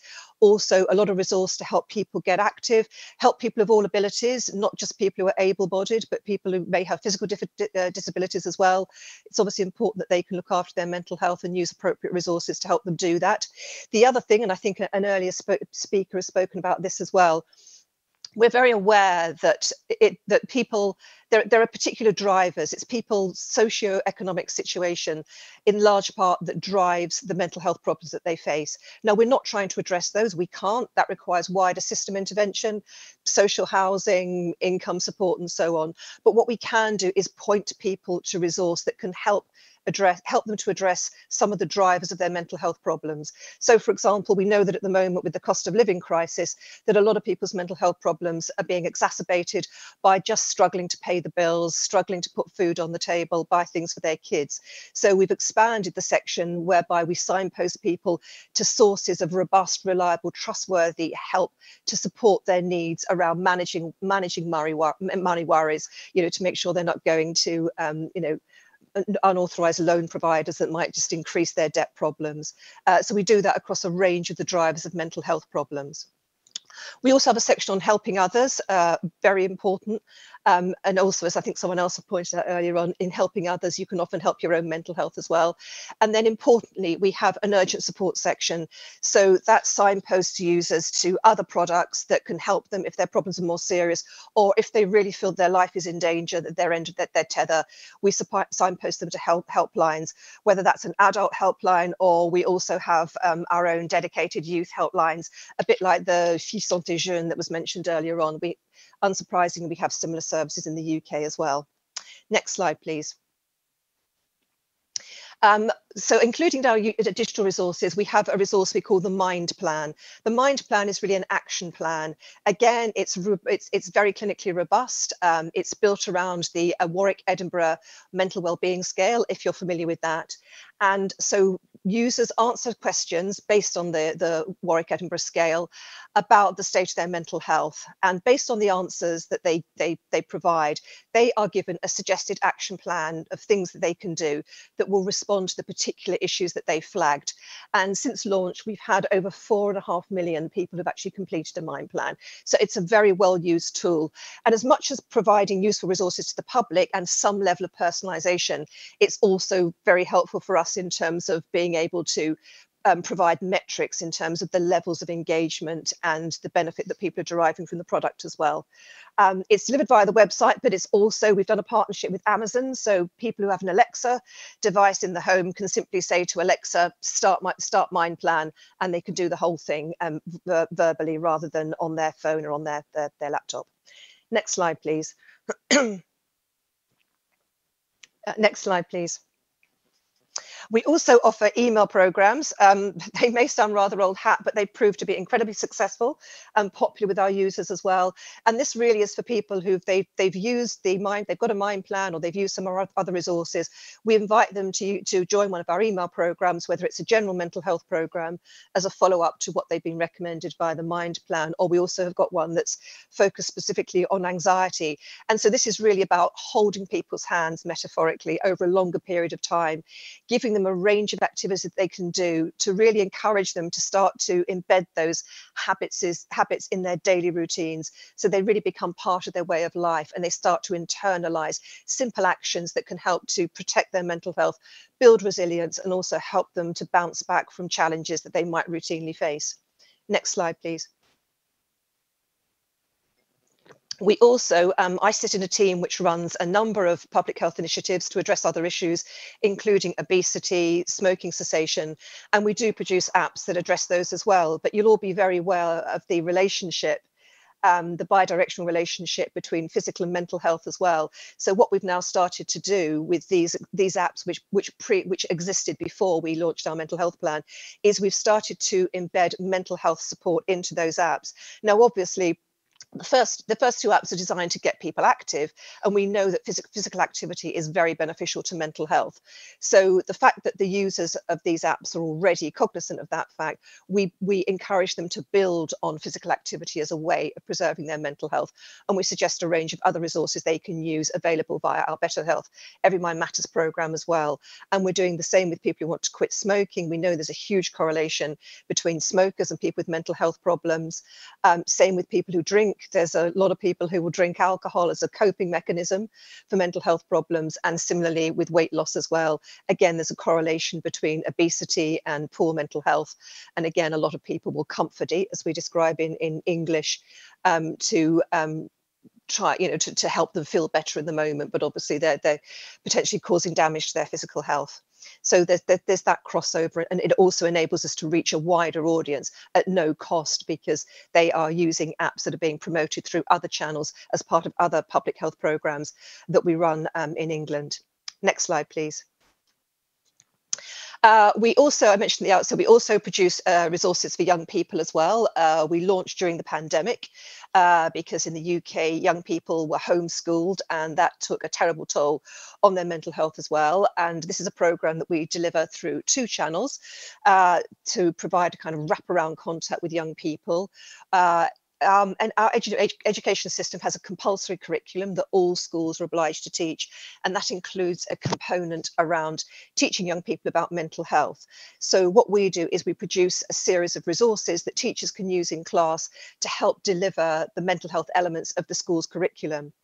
We also promote the campaign directly to young people, very much like other presenters have described. We work with young people to create these resources so that they feel authentic.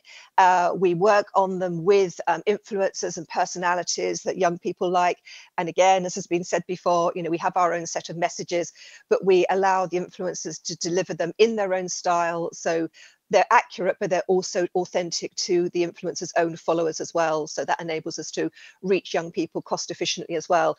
And then what we do to really get value for money is we'll use the videos that influencers produce. We'll actually embed those in the school's resources as well. So they make the school's resources cooler. They're different from the sort of content that kids will normally hear in class, and it enables us to effectively recycle those resources and get more value out of the money that we invest in their production.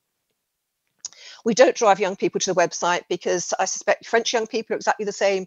Young people spend a lot of time on the social platforms and they don't want to be forced to visit a website. They want to be able to be served up the information they need on the platform. So if they're on Instagram, they want to stay there. So we provide information that will enable them to take self-care actions to support their mental health on the platform, on Instagram or on TikTok, wherever they might be. And the other thing that's slightly different about the way we approach young people's mental health as well, we do give them some tools that around specific techniques, for example, managing negative thoughts. But a lot of the content that we offer them is rooted in very specific challenges that young people face. So I suspect France is no different. We have a big problem with bullying or cyberbullying in the UK. Social media can be a great thing, but young people are very creative and they'll also use it for malign purposes as well. They'll use it to bully each other and cause harm to others as well. So, you know, we need to be cognizant of that and actually flip that and use the channel for positive end to help young people look after their mental health and counteract some of those very specific challenges that they face. Next slide, please. We do run promotional campaigns to encourage engagement with our resources. I'm not going to talk too much about this because some of the factors here are very specific to the UK. But what I would say is that to really get this off the ground and to really help establish mental health as an issue of national importance and something that we all have a role to play in helping to address, we did run a very high profile campaign. We had the support of the royal family, of the Prince and Princess of Wales, and also Harry and Meghan when they were still in the UK and part of the royal family. They supported our first couple of launch campaigns. We also involved popular celebrities, we involved footballers. That's Harry Maguire from the English national squad as well as own people as well. And I think another just a couple of success factors, I'm sure you do the same as well.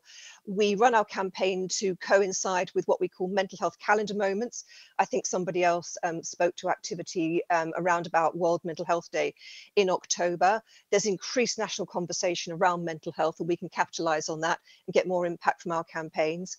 The other thing that we found is important to do in our communication is really to dramatize the solution, not the problem. So we show what good looks out. We don't spend, you know, half of a 30-second ad with somebody clutching their ad in despair.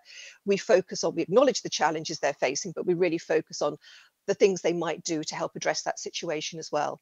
And as I've said, we very much capitalize on trusted voices that can act as messengers for the information that we're trying to get across. What that also does as well is it helps normalize it, taking self-care action. It helps to destigmatize having a mental health problem, but also doing something about it if you've got a popular celebrity or influencer giving out that message for us. Next slide, please.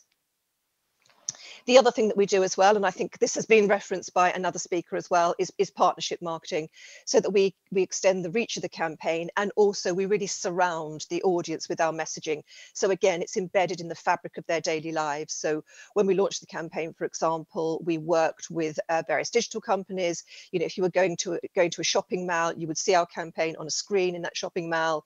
We work with sports organizations because sporting activity is obviously very good for mental health. There was a clear correlation there as well. We worked with high street retailers. They've obviously got big workforces, so we encourage them to share our resources, to take them and embed them in their own intranet so that they could support their staff's well-being, but also to support their customers' well-being as well. So for example, we had a well-known bakery chain that actually printed our message on the bags, in which the baguette and croissant were sold to customers. We also work with the construction industry. I don't know if it's the same in France, but very sadly in the UK, the construction industry is characterized by very high levels of very poor mental health and high levels of suicide among their mainly male staff. So we work with them as well to create a bespoke package of resources to support their staff. We work with mobile phone providers. They're obviously a great means of people staying in touch, and connectivity is a key positive factor for mental health. And we work with high street banks because, as I said before, economic problems can be a real driver of mental health problems too. Next slide, please.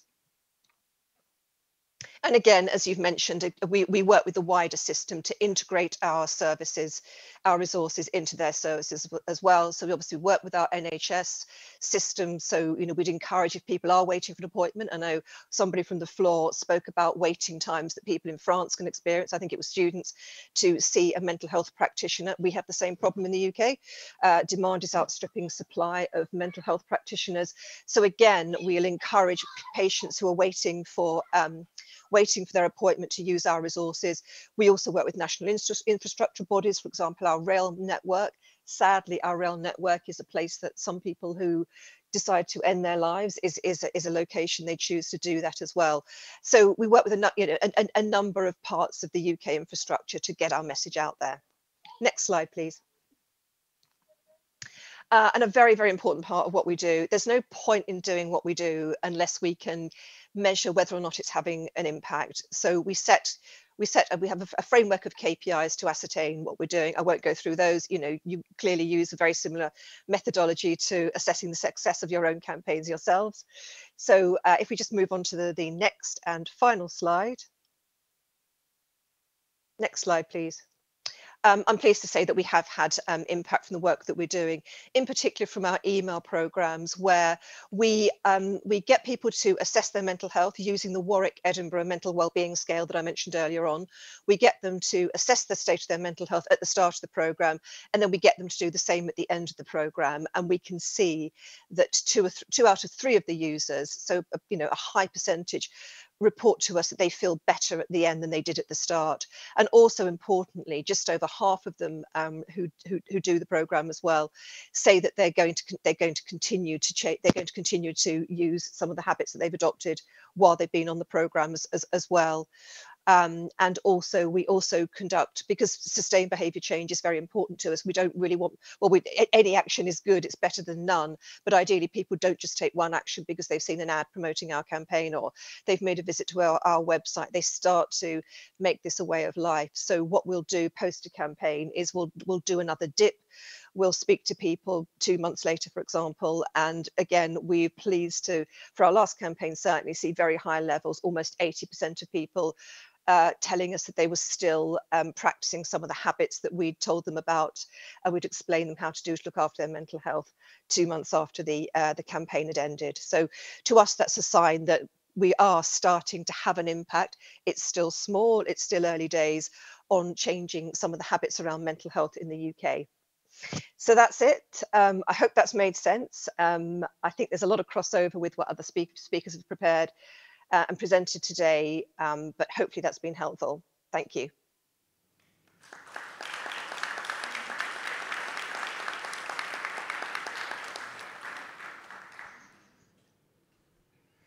Well, thank you very much, Karen, for this presentation. It was very precise and clear and inspiring. If you don't mind to stay with us maybe 20 minutes more, then we're going to have a question session. And so thank you very much. En français, alors. Voilà, bonjour. Donc nous accueillons le dernier intervenant. Right, so we're joined by the last speaker for this session, a psychologist again, Camille Van Simaes, who is a doctor in psychopathology, you'll correct me if I'm wrong, and who's currently in charge of the search and analysis of projects within for Nightline France, and who's going to present a project that was conducted quite recently, correct?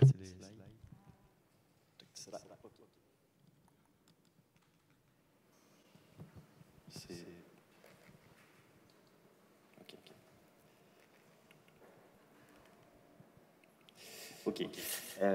Je sais pas si on a du coup.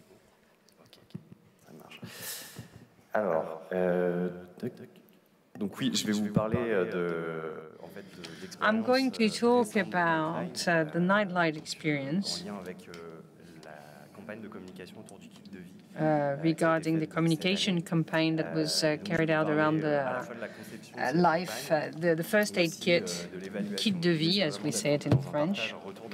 We're going to talk about the feedback on this campaign that has been launched in France recently. It arrived in Paris in 2016, and it has become widespread in 2020 with COVID and with all the effects that we know. It enabled us to shed some light on mental health among students and to work with associations to obtain resources and to give it some momentum. The aim is to improve mental health of young people by taking individual and collective action, especially with young people and students. Depending upon the population, we are trying to adapt our language content. There are numerous projects within the associations that are designed depending using community approach, namely with the people concerned. The aim is to have strong involvement from students in the design, the implementation of actions, but also their assessment. And also, we're trying to have health professionals, but not only, also we want them to take part in the campaign. As for the specific objectives, we're trying to focus on mental health, to have peer support as well, to have the direct involvement of teachers and administrative staff, to have a fruitful ecosystem. So we have communication activities, that's one of the pillars. It's very well known initially for its listening capacity that comes from the UK, that was created in the 70s then there. But in France, these actions are purely only a hotline and nothing else. And there's nothing that was done on prevention and mental health promotion messages, and this is what we did. We wanted to have a physical but also a digital communication, because this is where the young people, the students, the generation of young students, they listen to you. Because they have a lot of access, and this is also the constraints, because the more they are online, the more we favor the tools that can have a detrimental effect as well. But this is how we can have them listen to us. And so we have medium talks, the nightlight talks, with mental health prevention messages that are disseminated on Instagram and TikTok. In terms of annual communication campaigns for 3 years now, we've had a campaign every year. The first one was in 2020. 2021. That was hashtag Soutien Étudiant, student support, the first campaign at the heart of the pandemic that took place during the pandemic. The idea was to identify resources and to draw a list of all the free support systems so that students can let it all out, basically, and empty their minds and talk about what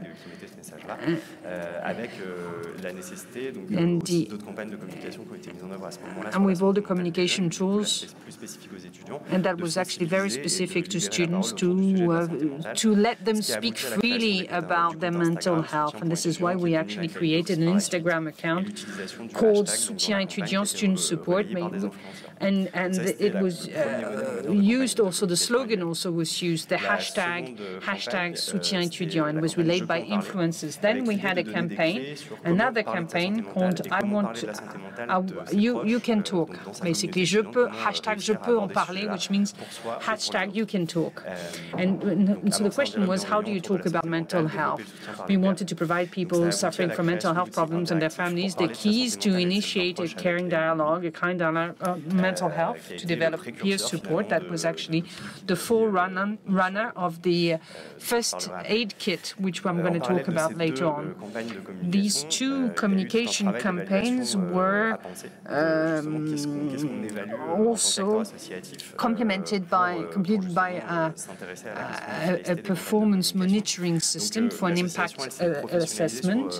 And so we delve into the matter of mental health and research professionals. I'm one of them, actually, and this started 2 years ago after the design and implementation of the first campaign. This is how we changed the way we assess the KPIs. So we started from professional communicators focused on performance, on communication tools, how many people were impacted, by the impact per se, what is expected in terms of association and in terms of solidarity and charity projects. We thought about it, we have reflected on the subject. So the first aid kit is a toolkit with 9 tools with individual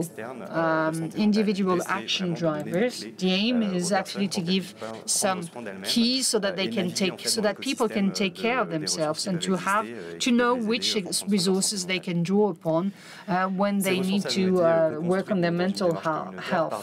This was co-built by professionals that are psychologists but also communicators in collaboration with students. It's very important because when we want to disseminate prevention messages with young people, and then the content is based on scientifically validated prevention intervention models and rooted in students' real-life situations. This is where the collaboration between professionals and students is very important, because the idea is that professionals bring their knowledge, what can work, what can not work, and students actually adapt it to their real-life situations. This is actually very much rooted in their daily life. And we have a French website that is totally free of charge, and that has been translated into English during the spring. So the digital dissemination of the campaign was done on Instagram and TikTok. Why? Well, because these are the two main social media networks that are used by the age group 18 to 25.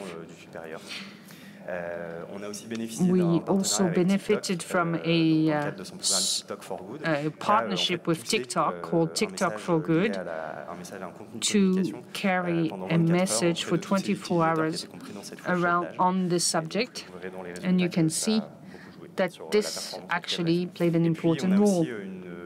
And as said, we try also to work within the ecosystem at large, so communication on medias that are more institutional was done as well, like LinkedIn and Twitter. It would not interest the young people just as much as the others, but it's a good tool to collaborate and work with partners and educational establishments. Beyond digital communication, we had physical communication with goodies and displays and stands, dedicated stands at student venues within their universities, within the canteens, the restaurants. And we had a partnership with Phoenix Group, so we could actually disseminate a first aid promotional spot that was broadcast on 1,600 urban screens throughout France. And then we also have campaign relays. The idea is to build a communication kit available to all, particularly Nightline partners, so as to relay in a relevant and efficient way the information on this first aid kit. Why was it designed, how and what for and to whom? And then we also have ambassadors, personalities who talk about the relationship with 3 prominent figures to convey that message. And they have quite some freedom, so they can take the floor, they can talk freely on the subject during the campaign. As for the assessment of this first aid kit, we wanted to know if the first aid kit could actually meet the objective of the association, the Nightline mission as an association. It has 3 objectives, as mentioned. The campaign is not only a communication campaign, it aimed also at giving resources, at giving self-help to people. So we needed to assess the kit as a communication tool, but also the rest to show that within the association we have methodological tools to work on the impact. So we have an assessment that helps us to see how each stage works. What are the tools? What are the methods that we can implement to make sure that we are as close as possible to the scientific and experiential knowledge as a basis for interventions to us to assess the implementation and the interventions? We also have 3 phases. We want to assess, but we also have to see how the partnership worked with grassroots action associations like Nightlife, and to see and to look for new aspects, so to produce new knowledge and to see the domino effect that it can have. Nightlife, for instance, would limit to some assessment aspects, so we need to have a relay of torch, basically, so that we can see how the information can be communicated to others, to share information, to have pooling of knowledge. We want to see what effect it can have over the long term. And in terms of change, we have the expected social change is generation by action in terms of knowledge, because we can learn and acquire new knowledge. The new way also at looking at the subject, this is also important. And also it can have an effect on the behavior, how we can change behaviors relating to health. When we do an impact assessment, it's not always to have an impact on these 3 subjects. Sometimes for tobacco, we can see that everybody knows that smoking is bad, but we still need to change behaviors. And we need to make sure that people stop smoking. As for the assessment procedures that were implemented, and for the assessment of tools, we did 2 things. First of all, there was a theoretical assessment, so the tools and their content based on the knowledge that was already available. And then we had an empirical assessment, gathering data after using tools to measure the impact, to see whether it enabled us to have more knowledge, and to see how we could actually implement the behaviors in everyday life.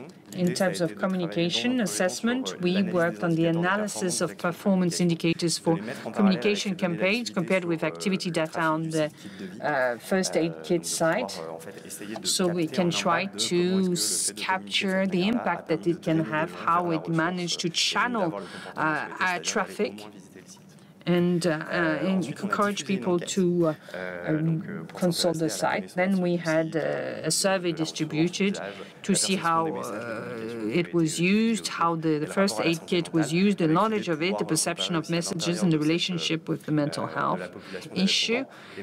The respondents should explain what they knew about it and if their perception is different now that they know about mental health and they have learned about this campaign. Then we also had qualitative interviews on TikTok and Instagram to get their experience, what they understood, and were they interested in knowing more about the first aid kit, to see what their experience, to have some feedback from them, so as to encourage them to talk about it, to relay the message, basically. Some preliminary results. It ended on the 15th of February, this campaign, this communication campaign. And so now we are analyzing the data Well, I'll talk about it later. So this is just the theoretical evaluation of the first aid kit. So I'll go swiftly. So we'll look for disciplinary and scientific knowledge, and we'll have a cross comparison with the grassroots action and see what works with the young people, what we know, what we don't know, what works, what doesn't work, what we know, we don't know that works. And we actually have digital tools that are efficient to prevent depression or any other health outcomes.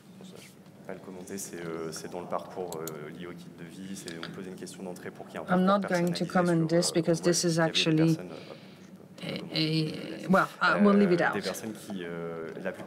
Most of the people that consult the website talk about their mental health and say that for most of them they don't go very well and they have a problem of discomfort and ill-being.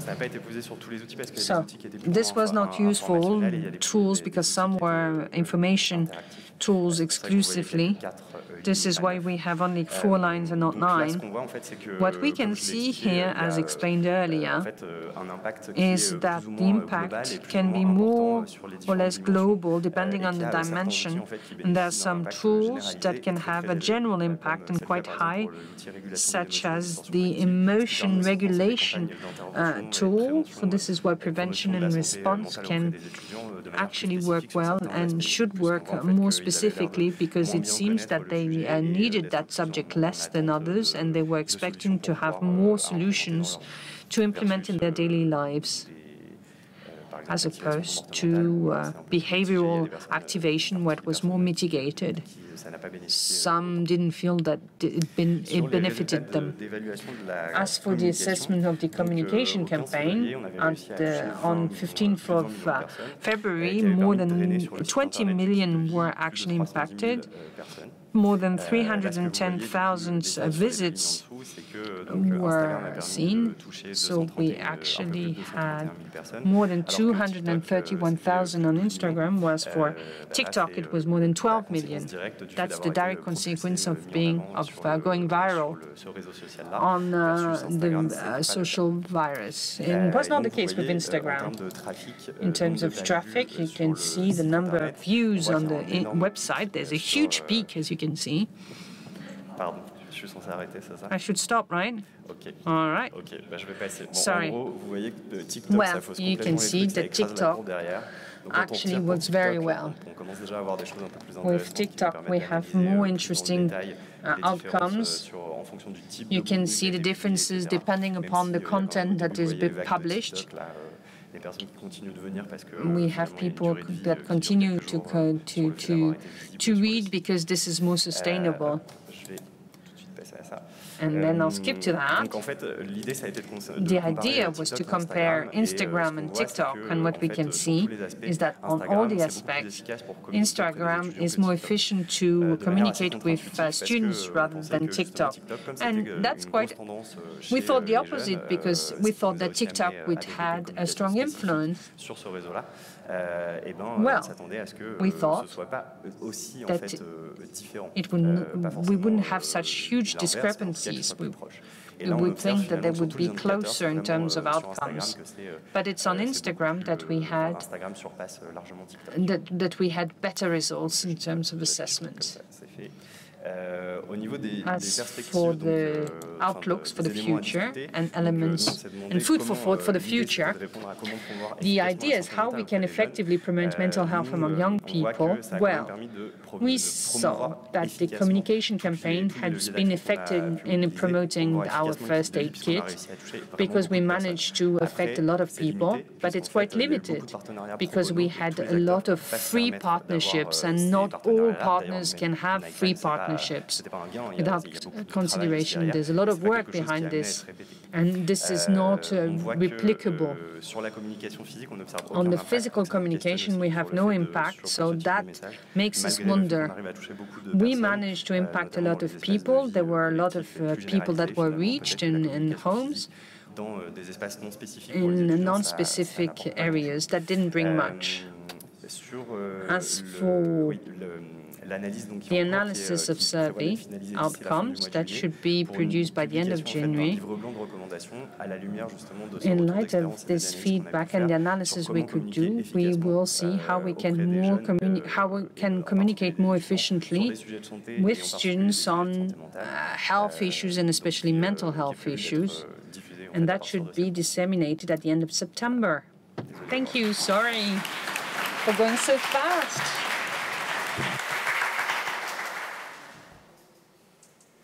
Merci beaucoup. Thank you, Camille. Alors, il est 16h49, c'est-à-dire qu'on aurait dû finir depuis 5 minutes. 10 to 5. We should have finished 5 minutes earlier. Yeah, we are late, so I think that there won't be any question from the public, but maybe we could keep in touch for further technical questions or issues with public health funds.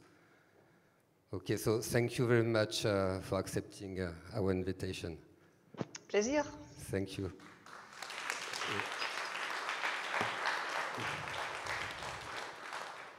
Et je sais pas si pour Camille on prend une question. Should we take some questions now? Peut-être qu'on peut échanger ensuite. Maybe we can have an informal discussion afterwards. Yeah, avec toi. Let's do that. Okay. Eh ben, merci beaucoup d'avoir participé à cette session. Thank you for your attendance. I hope you have a lot of takeaway messages and that it was interesting for you. Thank you. Thank you.